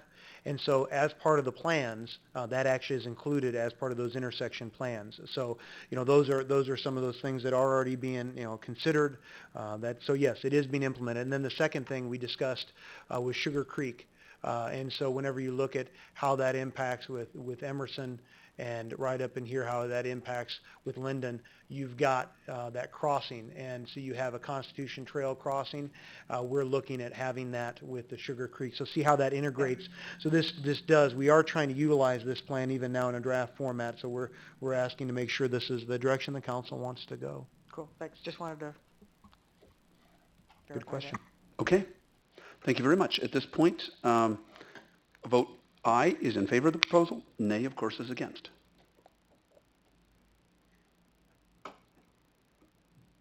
Oh, there we go. Okay. The motion carries 8-1. Madam Clerk, would you announce the nay? Alderman Lauer. Okay. Thank you. Now we move right along. Stay tuned here, Jim. So you give us 8B. This is definitely the Jim Carson Act. Proposed $2.4 million street resurfacing program for 2015 season. And obviously this is the money that was allocated in the budget. Not as much as probably anybody up here would have wanted. But you're about to tell us what we get for our 2.4 million, I believe. And this is, again, we have about a 10-minute presentation and then about 15 minutes for Q&A. Hopefully it'll be quicker than that on my part. So with this, Mayor and City Council, thank you. Tonight we're going to be kind of going over the resurfacing program for this year. It's always important. First of all, I apologize. Normally what we like to do is we like to be able to bring you the resurfacing program in the fall. That's our preference because then it allows us to do better planning. That's the best way for us to be able to work this out. But in this year it was difficult for us, and it's important for you to know we weren't able to bring that to you because we weren't sure what the dollar figure was going to be. We weren't sure where we were going to be at. So in the future moving forward, we are going to continue to try to plan accordingly with that. Okay, so you can see the trend up on the screen of where we've been with some of our funding. We did have last year a peak year with the bond project that was done. And so this year, again, we're thankful that a 4-cent local motor fuel tax was passed. That actually allows us to do some of the work that we have this year. So again, we are going to be seeing some work this year, and we're thankful for that. But we'll get to in a minute kind of what is truly needed. But again, we have to make sure we're utilizing what we're going to be doing this year effectively. So we do have $2.4 million in local motor fuel tax. About $1.9 million of that is going to go toward resurfacing. We're required through this federal mandate, the American Disabilities Act, to anytime you resurface any of those ramps, you have to replace. And so that cost is rolled up into that $2.4 million. But then also, as part of this draft sidewalk master plan we're going to be bringing back to you here, we're also looking for any sidewalk along there that's the worst rated, 1, 2, and 3. We're going to be replacing those as well. So that's included in that $400,000. So we do have a mix. It's really tough. People always ask, how do you pick the roads? Every year, how do you pick the roads? There's roads everywhere that are needed. How did you pick these? What we try to do is have some sort of a balance between arterial and subdivision, because every year we could put all of our money toward arterial and collector roads, but then you'd always neglect some subdivision roads. So we try to have a balance, and a lot of that plays into what are the, not always just what are the worst, but what ones are we maybe having the most maintenance issues, or where do we see the best opportunity that if we don't address them, they're going to get worse much faster. So we do have a balance between on Oakland. That is our only major arterial road. That is our only major arterial road. We also then have small street and alleys in 13 locations. You can see that map in your packet. We do try to have a mix of being able to provide one core area because it's tough because while you'd like to spread the money out evenly everywhere, many times a subdivision was all done at the same time. And so it falls apart at the same time. And so when you do it all together, you actually get better pricing there's less mobilization, you get better pricing, but we also understand there's need in all over the city.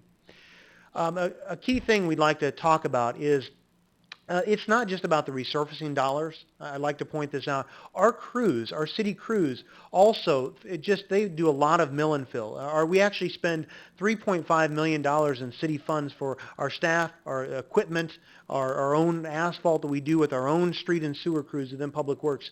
They do large stretches. They do mill and fill. So they are addressing some other needs out there. So we actually have plans for that. We get a lot of requests, and we have more than we can even get done in a year. There's so many areas out there. But it's important for you to know that this is one part of what we do, but there's other facets we do as well. So the other piece is that Sidewalk master plan work. This is going to be included as part of this whenever we go along here. You have sidewalks that are 1, 2, or 3. We will be taking care of those as well. And then Lake Bloomington, the water department, and then CDBG. We also are partnering with them to expand and do some work up at the lake that's needed. And then also with Catherine Street, with that sewer work that we're doing, we're going to be able to utilize some CDBG dollars, Community Development Block Grant, to be able to stretch that out. I wanted to give you an example, one of the last slides here, kind of what we look at with the sidewalk master plan and how that kind of plays into it. Whenever we resurface a street, you can see the blue squares. That's where you have a ramp. So there's a ramp at these blue squares. When we resurface, we have to come in there and replace those ramps. They're very costly. They can be in the range of $5,000 per ramp. That up to that, and depending upon retaining wall, trees, there's a lot of dollars that can come into those ramps, but we're required to do that. But then also, whenever you're paving along here, one of the things we've tried to do is a block-by-block mentality, which means we look at the sewers underneath the road, we look at the water main, we look at the hydrants, we look at the signage, we look at the sidewalk. We try to look at all of that, so when we come through, we really have a 20-year kind of perspective to where we hit that. We've been doing that over the past few years. Residents have been thankful for it. It takes more planning. And again, that's why I'll say moving forward in the future, it is very helpful for staff to have a consistent funding level for streets and for us to be able to come to you and start planning in the fall, because then it allows us to do the underground research and plan appropriately with all the other stakeholders. Okay, so with that, I'd just like to take any questions that you have. Okay. Questions of Mr. Karch? Start with Alderman Black and then Sage. Thank you. Thank you, Jim. I think you probably have one of the most thankless jobs here at the city with all, everybody's got their commentary on where the resources should be spent and, and all the money we should be putting towards it, and we do the best that we can. So I appreciate your hard work and everything that you do in being responsive and getting in front of these issues and your thorough answers to not only us as aldermen, but as citizens and all that. So We have a great staff. It's much appreciated. The one thing I wanted to talk about a little bit was the pavement preservation. I know last year that was kind of a challenge for us, and that's saying it lightly. But I have noticed that at least in my ward, there's a lot of that took place. Northwest Bloomington has a lot of the older streets. But ever since the dust issue has kind of gone away, I've noticed that the roads seem better, and it seems to have done the job minus the dust issue. Is that something we might circle back with and maybe consider again in the future, assuming we can get the dust issue resolved? Yeah, great question. It's actually bullet point 2. I didn't touch on it, but this year will not include what we call CRF. I need to touch on this for just a minute with everybody. There's 2 types of pavement preservation, reclamite and CRF. Reclamite is an oil-based product that seeps into the top part of your asphalt, and it allows that top piece to be able to extend further. It gives it more pliability. Think of it like a new car. As soon as you drive a new car off the lot, you lose a lot of value. Asphalt is the same way. As soon as you put it down, you lose a lot of that value. Reclamite helps brand new asphalt. CRF, we were really hoping was going to be one of those great solutions that not a lot of people are doing. It was just one of the most difficult times for a long time. We had so many complaints, the dust, the oil. We had been doing it for multiple years, had success in small areas. We believe the time of the year, some of the material that was used was just poor. You are correct. The roads that were done, now that they're done, I think they're really working well. So, but we're hesitant to do it again just because of the concerns that citizens expressed.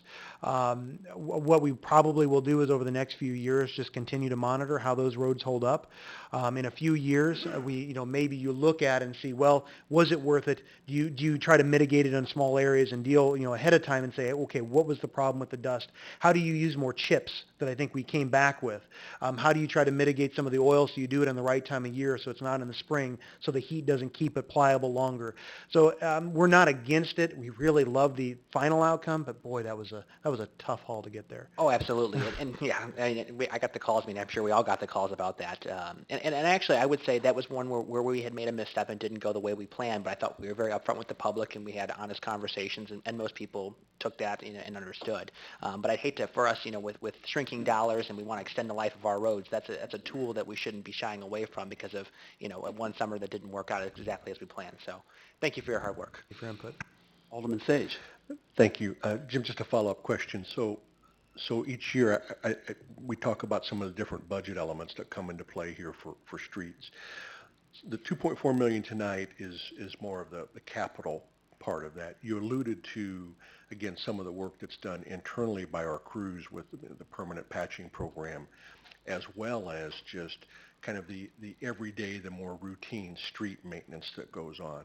Are you able to kind of estimate really at a higher aggregated amount what the city spends on street maintenance, the combination of the larger capital projects kind of outsourced, the permanent patching, the mill and fill, I think you refer to it as well as just the regular kind of M&O expenditures about the streets. I mean, what is that? What is that number?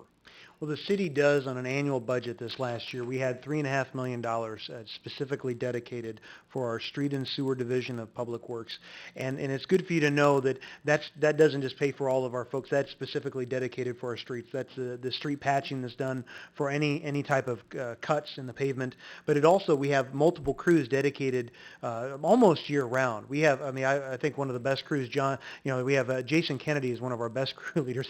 He strives every day. If he's not working on asphalt, something is wrong and he is upset. And so, he is driving that operation and cares heartfully about the roads probably as much as anybody. And so we have every day, we have a grinding crew, a crew that works on trying to keep the asphalt flowing out there. And then also we have crews dedicated, they remove and repair concrete panels as well. So the 3.5 pays for the salaries, benefits, equipment, and then also just the materials to be able to place it back. And then each year, it varies as far as how much we're spending on a capital basis, for what other projects. For example, when we have the Fox Creek Road project coming up, or, we look at other reconstruction, because you're correct, you have brand new construction. You have, reconstruction, you have maintenance, and so there's differing levels with our streets. So, but I'd say $3.5 million, in addition. So we actually spend more than just this $2.4 million on our streets. That's important to note. So again, just kind of some back of the envelope kind of calculation that would suggest about $5.9 million. Yeah. Plus then the routine kind of the smaller scale, the pothole filling, some of those other things that we do as well, right? Yeah, I think it's inaccurate if we only said the only street emphasis that gets done is this $2.4 million. I mean, there's, you have other funding that we put in different ways toward our streets. That's accurate. Okay, thank you, Jim. Alderman Lauer. Just real simple, and it doesn't have to be precise, but in the next decade, to have our pavement up to a good rating, what kind of capital would it take? We actually, back in 2008, I wondered if this question would come up, so we actually we've just updated our numbers. So what we did a long time ago with the city is, whenever I first started in 2009, we started giving you dollars about how much money do we spend. And so what we did is we actually now, on a cost to catch up, if we looked at a rating of 6, on an annual basis, we should be spending $13.7 million. That's on an annual basis is that, now. Just to clarify, is that the equivalent of the 2.4 or is that the 5.9? That is, I'm saying that if we wanted to have our streets up to a rating of good, that's a 6 out of 10, right. That would take us $13.7 million. To catch up, you asked about that, that'd be $80 million to catch up with our streets. Now, the number we've been also, because you asked specifically about that, but we've also been using a rating of 4. A 4 is a service level that's, we were hoping is more attainable. That is more of the $9.5 million a year. Is what should be being put toward our streets. About $18 million is the cost to catch up if we wanted to get everyone up to a fair minus. And that's per year, or? That's per year. That $9.5 million is per year. And this is important to note. We actually have all this data online. We actually have extensive amount of information because what we've tried to do is we've tried to rate our assets. And we've tried to say we don't want to just willy-nilly tell you that, well, we just need more money, because I know that so many times people just want more. What we're trying to do is we're just trying to give you objective ratings of our streets, and then numerically based off square yardage, how much would be needed to maintain those. Just to clarify, I had a request from Alderwoman to clarify again the question, my earlier question. So we currently due this current fiscal year, 2.4 plus about 3.5 million. Yes. The 3.5 is the maintenance, the 2.4 is the capital. So we would need 9.5 million in capital, not counting the operating side, or is that both? Thank you for the clarification. I'm only talking about the resurfacing program. So Okay. the 9.5 compared to Is 2.4. 2.4, okay. So you would need effectively $7 more million this year, which is not being placed toward it to achieve a rating of 4 out of 10 on an annual basis. Okay, thank you. You saw the floor. I think that's kind of underlines my point here. Again, priorities. The people have spoken. We've heard them over and over. I think we need to get things in line. Okay, other questions? Okay, thank you very much, Jim. On the next two items, we don't have, This is excuse me. informational only as well for the council. We don't have anything to vote for. Yeah, I was going to say, did I miss something? No. Yeah, we're moving on. The next two items that says presentation, I actually chatted with the staff and I said, how about if I just make a couple minutes of remarks to clarify the backdrop of each of these? There's a paper trail in the packet.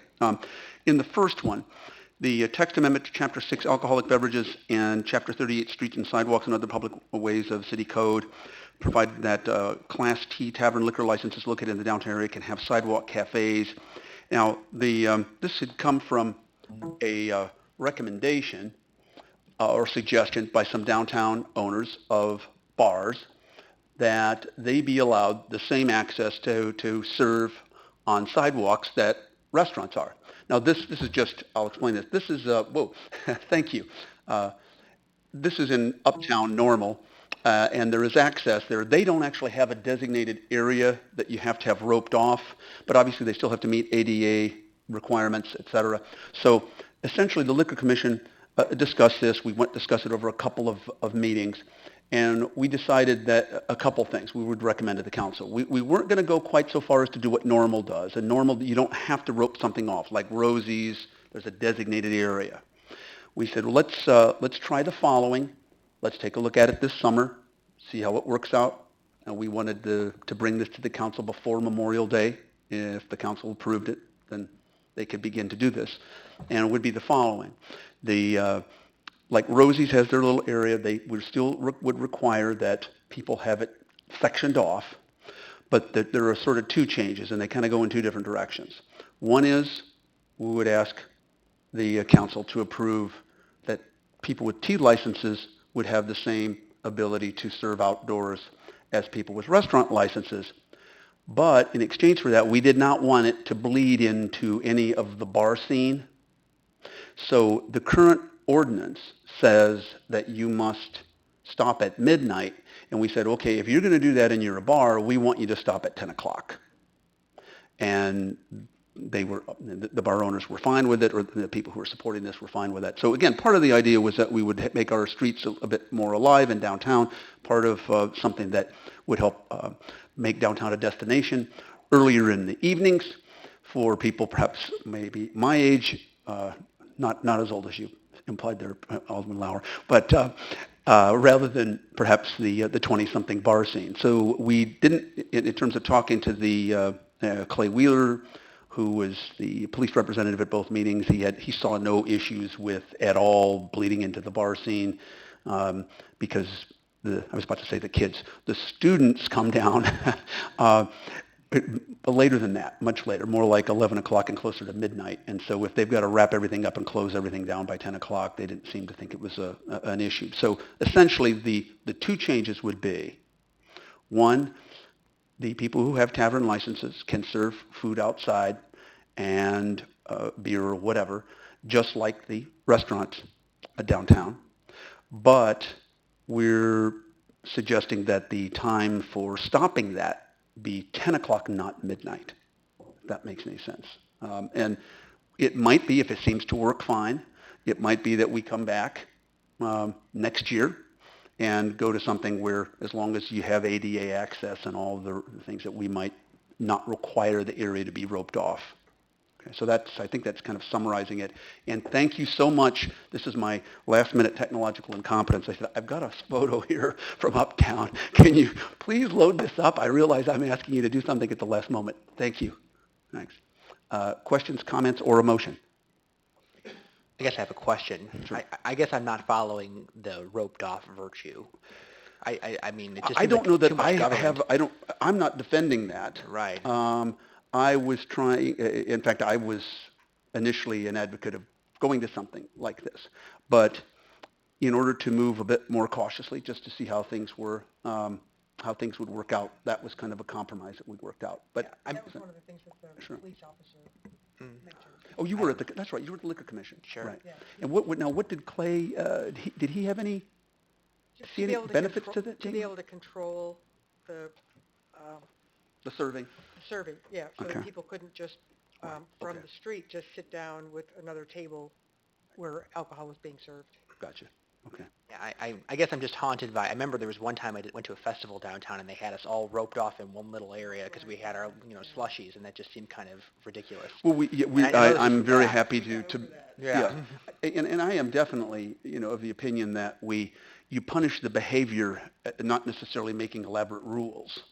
And at this point, we've had, other than a few minor liquor issues downtown, the last major one was a year ago September in downtown Bloomington, and that was the 33-person sting.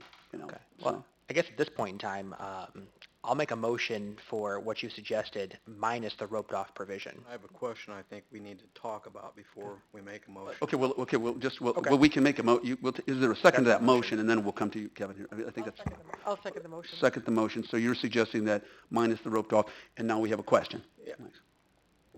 Are we just suggesting that this happen downtown? Are you going to be fair and equitable, and everybody's going to have the opportunity to do this? Is that what we're saying here? Well, the ordinance, essentially, yes. I think the ordinance, actually, let me take a look at it. Jeff, do you, if you'll, let me go back to the,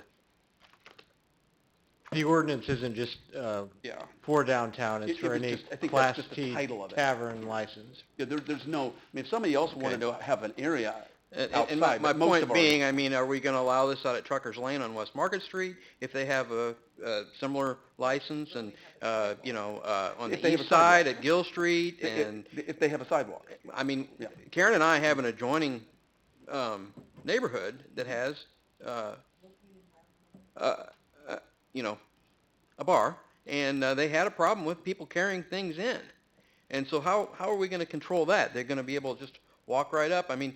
Well, That's what essentially- was going on here. And again, I've talked to the mayors who have places like this, Normal, this is what they have. Champaign, Urbana, Rome doesn't fall. The thing that I can say is, if they have a problem, I think they know that I'm going to slam them with a pretty serious fine.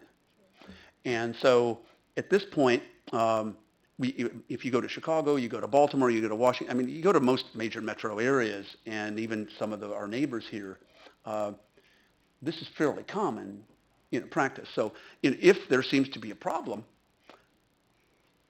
we can certainly deal with the behavior. Okay, thank you. Okay, is there any further discussion on this motion would essentially, well, let me make this absolutely clear. So that would remove the sectioning off portion of and that's the seconder, that's what you had intended? When you seconded Scott's motion? Yes. Okay. Any further discussion? Alderman Sage and Burgess. Yeah, and I guess, again, I know I always kind of am interested in the aldermen who work closely with the impacted areas, and at least part of that would be downtown. But if this is what the Liquor Commission came up with, I guess I want to at least affirm the mayor's approach to trying to be cautious to this. We can always loosen up later once we go through and kind of incrementally learn. I would hate to perhaps somehow derail, I think, an effort that has a lot of merit, maybe because we tried to jump forward too quickly. But that's just my perception. If the police are comfortable with the roped off area, if business owners are comfortable with that. I guess I'm not understanding then what the compelling reason would be to kind of bypass that and go right to kind of a totally open area. And again, perhaps me, I'm missing some part of that. Well, and then that, some of that was what the Liquor Commission discussed, and it addressed some of what Alderman Lauer had suggested too, but Alderman Burgess and then a Black. What, if I could I'm just get sorry, some hold on. reaction to that, to my question as to why would we, maybe some council conversation Okay. or corporate council or somebody, or maybe some additional. Well, I'll go back to the maker of the motion. Sure, and I'm sympathetic to the roped off idea. I just get to a point where I'm envisioning what that will look like in practice in downtown. And a roped off area, it may, I don't know, it feels like it'll slow the flow of traffic down. This picture here is a really great example of you still kind of have that flow of traffic, but how would that work in a roped off area? And it would be... By roped off, just to make it's designated. Right. Like Rosie's isn't literally a rope. Well, it's got, but they have the planters. planters, right. Yeah, and the public, ADA access has to happen. That's right. And I'm not against, if the ropes, are required, I'm going to say no to it. But I just think that a more open air approach to it that's not just so confined is going to be an issue. I think, and again, I appreciate that the police department's recommendation, but at this point, I'm just not sold on the rationale behind it. Okay. Well, I would just say I would probably vote against that motion and then hope, depending on what the council decides, hopefully if that motion fails, then we can come back and support the Liquor Commission, motion that's been brought forward. Again, it's kind of a pilot approach, this is not a one and done. This will just be kind of a pilot first year approach, and then see how we could perhaps move towards what Scott's suggesting in year 2. That's fair. Alderwoman Burgess. And I think I would lean towards agreeing with Alderman Sage that we're altering, well, for two reasons. Number one, we've had, the only testimony we have so far is that law enforcement is against an open seating, and I believe they probably have a good justification for that. I don't know if we have any comments on why that is. I would suspect that it would create some enforcement issues for police with regard to where people are allowed to have alcohol. Yes, Okay. And number two, if I could just get the other point in, then maybe perhaps we can hear from, but the second point is that the way I'm reading this ordinance, we are now changing not just the Class T license, but also the Class R license, and that's something that has not been vetted yet by the Liquor Commission or by people who operate these Class R facilities, such as Rosie's. They may have feedback or thoughts on whether or not they would like to have it roped off or not. So I'm afraid that we're increasing the scope here a little bit too much and perhaps need a little bit more discussion. Yeah, that was what I was going to say, the benefit of having an attorney on the the roped off thing is not something new. It's something that's already in there, that you have to have this defined boundary for these types of licenses. So if you're going to change that, that is going to be a change to the current process. And as kind of reported, something that the law enforcement have kind of advised against. But just wanted to make sure that was clear. Officer Bays, any? Yeah, in speaking with Clay about this earlier, Assistant Chief Wheeler, he briefed me on his position, and I completely agree with it. Having been involved in the direct enforcement of alcohol with regards to the restaurant use of the sidewalk cafe parts, it does create an issue for us because we're tasked with issuing appropriate violations for those who are on public property with open alcohol. And I guess my question would be, and I realize that this is addressed in normal, but I don't know that they have the same attendees in the numbers that we see on Friday and Saturday nights in the downtown area where the sidewalks are saturated with people. That's going to be hard to distinguish if they're actually in the sidewalk cafe or if they're walking down the sidewalk with open alcohol. And it would be us to walk upon it and try to make that determination. It would be clear and concise for us to see that if there were some sort of boundary that ever so physical serves more of a psychological boundary than anything. And not only does it keep people in, it keeps other people out. And that might be part of the issue that we'd be tasked with trying to enforce. Okay. So that would be our comments on the matter. Okay. Other comments? Alderwoman Schmidt. I also just want to respond to Alderman Sage with this and to agree that we're still spending, I think, about $100,000 or more a year on hire back for downtown. About 127,000, I think. 127,000 a year on higher back. And I think we need to be mindful of that. We don't have a necessarily really stable situation, and we want to ease ourselves into it. I also, just because I think I should, point out that Rosie's, I think, was the first experiment in this, and they have these enormous planters that I think they would love to have just ropes, and maybe somebody needs to go and talk with them about the fact that they could have something else besides these big wheeled planters that are very unyieldy to try to move around. That was not what they would have wanted, and it's pretty, but it's a pain. Right. Well, and I think that gets back to Alderman Sage's point that, maybe if we were to change something that involves both the tavern license and the restaurant license, let people know, Rosie's, let them weigh in on what their concerns might be, in the future. But anyway, other thoughts at this point? I'm just very hesitant about all this. I have to lean on our law enforcement. We've got a problem downtown. We've admitted that. We have problems in many areas. We've had two very significant fatalities due to drunken driving. I've got very long teeth about any of this. Yeah, I've attended some events in some cities across the country, San Francisco, many in Florida, one actually right on the beach, but very controlled situations. I'm not absolutely sure we've got control of the situation, and I'm very hesitant about that. Just from a financial standpoint, it's going to cost us more money, I'm afraid. We don't have the money to spend here. Maybe it would generate more tax revenue. I'm not really sure. Maybe it would even balance. I can't say. It's a gamble. I'm not sure we're ready for that. I don't know. I think we really ought to have some more thought and discussion before we go ahead and pass this.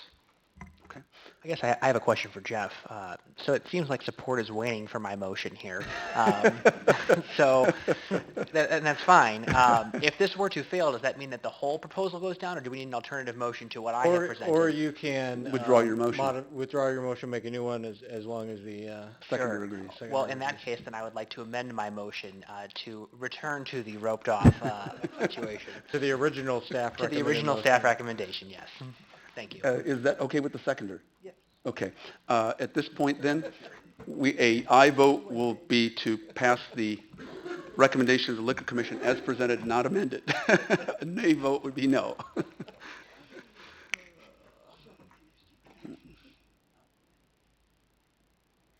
9 ayes, no nays to announce, Madam Clerk. Now we go back to the second item, and, excuse me, not second, the second item that I suggested that we didn't have staff make a presentation on. The resolution adopting a formation of budget task force ad hoc committee. This is something that I think I wish a couple people who had made comments about the budget task force during public comment had stayed so that they could hear some of the clarification of this. Budget task forces have been used throughout many cities, large, small, for a lot of different reasons. They've been used at the state level, and actually they were once used very successfully at the federal level. That was in the days during the Reagan administration when people of different parties talked to each other and worked well to each other. The reforms in the Social Security proposals that made our system at least solvent for about a generation. Now we've got additional issues there, but that was where you had a group of people coming together and try to take a fresh perspective. So the attempt here was to combine people who have had experience with some new perspectives, but also our work groups as a council have not worked very well when we had committees, and that was established under the previous mayor. We tried them, it wasn't quite a year that I was in, and we realized for a lot of reasons we would probably go back to committee of the whole. Committee of the whole is fine for some things, but really digging in and articulating clear choices, at least in terms of budget issues and complicated things, did not seem to move the ball very far. And frankly, what we're talking about here is, in a sense, the size of a committee. Like we have 3 aldermen that are appointed to this committee, and 6 people who do not have electoral pressures, but who all can hit the ground running. in this community. One, John Zunick, 30 years, almost 30 years ago, he came and has been dealing with our budgets in our community. He certainly knows the community, knows the city, and is not somebody who will need to have any tutorial on budgets. Certainly, Dina Fraschi will be able to hit the ground running. We have also another nonprofit perspective with Dante Latson, who's the director of the YWCA. And then the Chamber of Commerce will be nominating 2 people to this committee. So people who have a broader perspective on things. Now, at the end of the day, it's the 10 of us who decide, right? This is just a way of clarifying options, another way of looking at things. Other than the 10 of us going through a budget session that was frankly not very productive back in March. You know, we need a different way of kind of getting some paddles to our chest to think about things. So this is a task force that I think does have parallels in other cities. Will it work? I don't know. I think it's something that we need to try. We need to try to clarify our choices as a council. It may be that they come back with a very clear set of recommendations. They might have a tier 1, 2, tier 3. They might say, hey, this is what you need. You need to decommission golf courses. You need to do this. You need to do this. And then this is how you'll get there. Whatever those whatever the recommendations will be, there'll be a balance of the people on the city council. A third of our council is a third of this group. And they can also break into some work groups after they begin their own decisions about how they want to organize and meet, and then work with this. That doesn't mean that we're not going to be dealing with budget issues. It does, in many ways, allow us to focus on some of the long-term capital issues that we have, maybe even some of the scenarios that the city manager, David Hales, has presented to us. So even if we get to the point in September 14th, which is the date that we're asking them to come back with the final set of recommendations and support, we'll have made some progress on capital budgets. We'll have certainly, hopefully, some progress here of clarifying our options. And that's what this group is tasked with doing. There's a pretty elaborate charge. Mine was a little more simple. The tasks that the staff put on this was much clearer and much more eloquent, by the way. So that's the backdrop of what we hope to accomplish. It clearly is our responsibility. This is just another way for us to help perhaps work together to get the ball down the field a little bit more, and that's the purpose. Alderwoman Schmidt. Would you entertain a motion? I would love to entertain a motion. I'd love to stop talking because okay. I'm hungry. I would like to make a motion that we approve this resolution that establishes the budget task force. Is there a second? I'll second it. Okay. I'll second it, Mayor. Okay. Alderwoman Howman, second. Further discussion, comments. Alderwoman. So I just want to reflect on some of the comments we heard during our public comment period, and I am making an assumption that this group, that there'll be some parallel tracks going on where the council isn't shirking our duty in any way, but that this is looking at many of the same elements that we might look at with a different lens, and taking a lot of the information that came out of the citizen summits, that have come out of the various, 3 wards meetings that Alderman Sage and Black and I have had, and other ward meetings. The data, Jim Karch talked a lot about the data that he's pulled together for capital improvement. All of our solid waste information, and just maybe synthesizing all of that. They're not coming out with brand new ideas. They have a great pot of information. Absolutely, and that's that. Thank you for that. I meant to mention that. Actually, one of my arrows I didn't get to, and that is we certainly have had lots of opportunities for people every other week in open houses, town hall meetings that many of you have hosted, the Citizens Summit, and the Citizens Academy even have certainly people who, one of the appointees on this is from the Citizens Academy.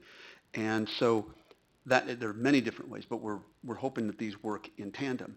And frankly, if we were on September 14th, if we had, let's say, 4 or 5, 3, however many, it's different models of what we could do that reflected different priorities, different values to close our budget hole, we'd be a heck of a lot further ahead than we were last year by April 28th in terms of really empowering the council to make the policy decisions that we're going forward.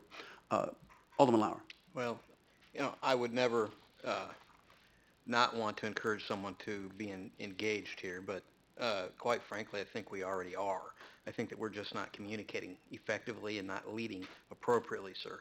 I engage with a number of esteemed financial experts in my time off, and we did talk about many of those ideas in our meeting in March. We should have had follow-up meetings. We should have narrowed things down and found ways to actually make some cuts. And that's not what this group tends to want to do. It's painful. It's not friendly, but it's something that has to be done. We have to prioritize, and we have to make some cuts. Okay? That's something that we're all going to have to accept, whether your group approves of it or not, whether they come up with funding changes, raising revenue. I'm sure that they'll have a number of suggestions in that manner. Obviously, I'm not on board with that, nor are most of my constituents. And so I think the line of communication is the key here, and the leadership is the rule. Thank you. Well, again, anytime we have very specific things, that's not micromanaging. If you have specific things you want us to get rid of, we'd all be interested in hearing them. And that's some of what we found in short supply across the board. Tangible things that we could do to cut the budget or raise revenues or a combination of both. And that's part of what we're looking for here. Alderman Milwambwe and Black. I think Scott has the Black first. Okay. Sure. Thank you. So as someone who is being appointed to this, assuming this passes, one of the things that I envision here is a number of recommendations that include, it's going to have to, a rethinking of how we provide services to the city, and that's going to almost certainly involve just cuts. And that's going to be a conversation of, okay, so if we were to gut Parks and Rec, if we were to gut, what people consider some of the unnecessary spending, what does that look like for our community? And, I'm looking forward to a conversation with people who are stakeholders in the community who have different perspectives. I mean, we're going to have business leaders. You're going to see non-for-profits. What does that world look like to them when the city backs off some of those services? It's not all about revenue enhancements across the board. And, one thing I hear a lot from my ward and at the ward meetings, and it makes me, kind of sad and disappointed, is that people will come to our, one of our ward meetings that we've had, and they'll share with us that they don't want to come to a city council meeting because they don't want to be shouted down by people. The Citizen Summit to me was a number of people at my table didn't speak because there was a lot of people who were very loud and had a lot of opinions and didn't want to hear anything else. And in fact, a lady came up to me and suggested that she didn't want to speak at public comment because she didn't want to be made fun of on the local radio station, even if it is the lowest rated one in the community. But this isn't the kind of things that, it's true. This isn't the kind of dialogue that we should be having and make people afraid to come to City Hall. So, I think this is a way for us to engage with different stakeholders, get a different perspective, and then the more information we have, the better on the long term. And, this committee could come back to the City Council and say, hey, we had the perfect scenario, and the City Council could say, no way, we're doing something else. It's all about more information from different perspectives, and that's what we need here. Alderman Milwaukee. Sure. So I'm trying to understand how this is going to work a little bit. So as a person who works as an administrator, I tend to think of the hows, typically. So what is the staff's role going to be in this particular endeavor? Obviously, Padilla Silva and David would be critical people, probably in that order. Not obviously not hierarchy, but in terms of immediate involvement. Clearly, they need to be when the group meets as a group. It is all 9. I would assume that would be the case. Our staff would be there. If they break up into smaller work groups, then the staff might not necessarily need to be in those smaller work groups. But certainly, absolutely, staff has to be involved. And what is going to be the opportunity for others? Is there going to be opportunity for others on the council to either provide feedback or? Oh, absolutely. Obviously, they're all public comment. Mm-hmm. They're all public. Public comment would be in order, except for perhaps the work groups that they might break into. Mm-hmm. So, absolutely. And then we would certainly hope that we would. It's not like they're going to go away and come back on September 14th, right? So we would assume we would have constant communication and discussions with them. And again, the whole idea would be that we would be moving the ball down the field together and getting some additional input and feedback. Okay. Sounds good. And I've deliberately not, I've just, said who the chamber should nominate, let them bring a couple people forward. And frankly, I did. I made a pretty conscious effort to make it right of center. There are not two seats for labor, right? And so I wanted it to make sure that there was a business perspective, a very pragmatic business perspective, so that also nobody could, at least rightfully claim, I mean, there are all kinds of things that are claimed, that this is a group of the mayor's cronies, as an email said to me this morning. But, and I tried to kind of walk through the process to correct that misperception. So that was the goal. And if it doesn't work, okay, we tried something. If it does work, we might use the model for other things. The city manager has suggested if it does seem to work on this, we might do that, a similar model for some of our capital plan as we go forward. 3 aldermen, maybe 6 others from the community. Again, we'll see. That's just been part of our discussion, total informal discussion. And so I'm rambling, so further questions? Okay, thank you. Okay, a vote in favor, obviously, a vote in favor, nay is against. It's getting late.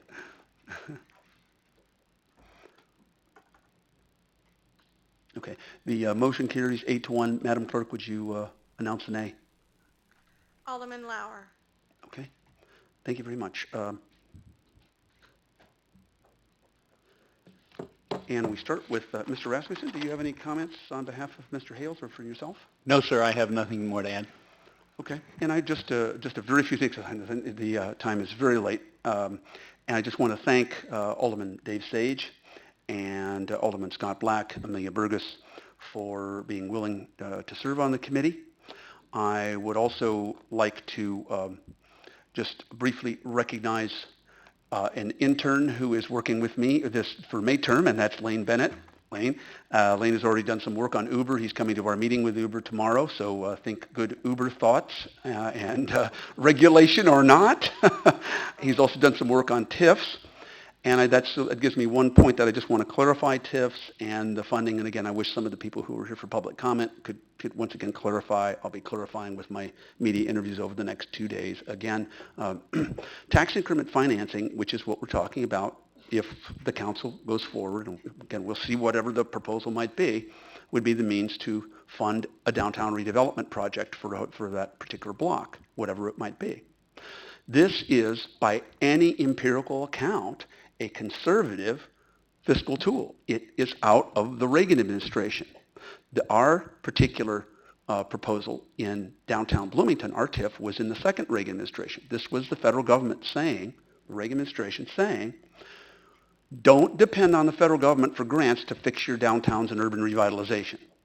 You've got to figure out ways like TIFs to structure the deal, the investment, so that the private investment pays for the project or comes close. Now in normal, they got a lot of TIFs, they got a lot of other incentives, and they put in tens of millions of dollars of taxpayers' money. That's not what we're talking about here. What we're talking about is a TIF. And just, I know the time's late, I'll be done in about 90 seconds. So if the value goes from, let's say, $3 million to $30 million because of the investment, the private investment, that will now be taxed real estate-wise at $30 million. There will be a $27 million increase in assessed, or the fair market value, the assessed value will be smaller than that. But that increment of extra property taxes will be used to pay for the city's bond, right? So it's the but-for test.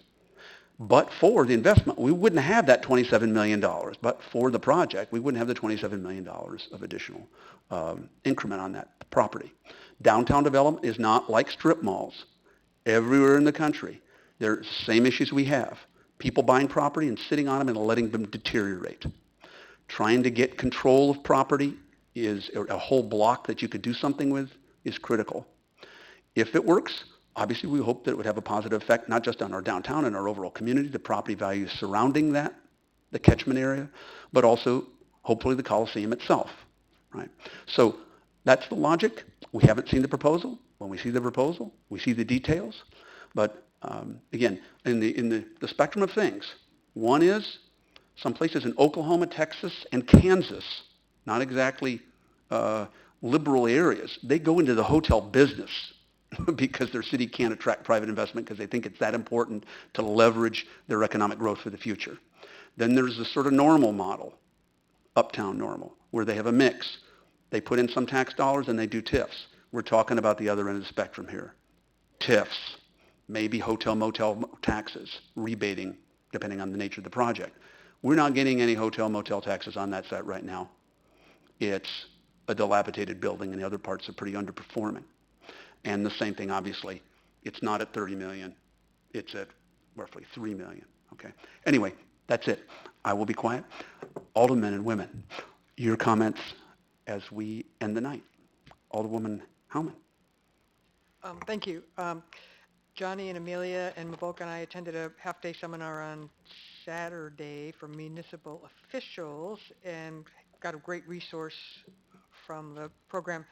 And I started going through it to share some items with my fellow aldermen and women. And also, if you would like to enjoy the council's Adopt-A-Pod at the back entrance of the government center, it has 2 names on it. Neither one of them are the council names, but I've been told that these signs will be changed eventually. So we are out the back door of the government center. So please stop by and take a look at it. Thank you. Thank you, Diana. Alderman Lauer. Yeah, I have a few comments on that TIF. The TIF, when they actually work, Mayor, that's great. I think the deck is stacked against us right now with the economy. I don't think this is the time. We've seen that area fail several times before. We spent money there before, a decade ago. We've got a number of hotels in our city right now that are struggling. The numbers are down. This is not the time for that type of investment. I'm not sure that it is ever a time to gamble with that kind of public money when we have this kind of budget deficit that we're looking at and having to prioritize. If that was, the end all, like you say, and downtown was it, and it was nothing else was going to grow, I might have to agree with you. But that's not what we've seen over the last 40 or 50 years here. Our main street, our main drag is not Main Street anymore. I'm sorry. It is another neighborhood. It is important. There's no doubt. But it is not any more important than many of our other areas of town. It is certainly not the main generator of our tax revenue, either on sales or on property. And we have to be cognizant of that. I'm sorry. I don't see it in the manner that you do. I would love to see it flourish. But on the other hand, at what risk? I'm not in agreement. I want to move on. I want to talk a little bit about our bike master plan. One of the main reasons that I voted against this tonight, not just from an economic standpoint, because it is only really serving a very small segment of our population. Again, for the most part, that is recreation, and I'm not sure it stacks up against all the other priorities that we have on our plate.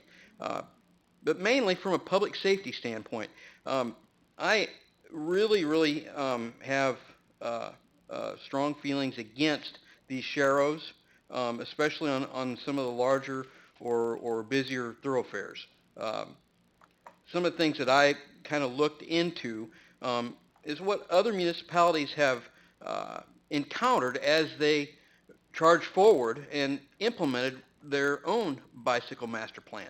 And one of the shocking things that I came across is many of those are experiencing fatality rates that are increasing by 75%. And that's a scary situation. I don't want to have that happen to any of our citizenry. From a public safety standpoint, I'm not sure this is a very good idea at all.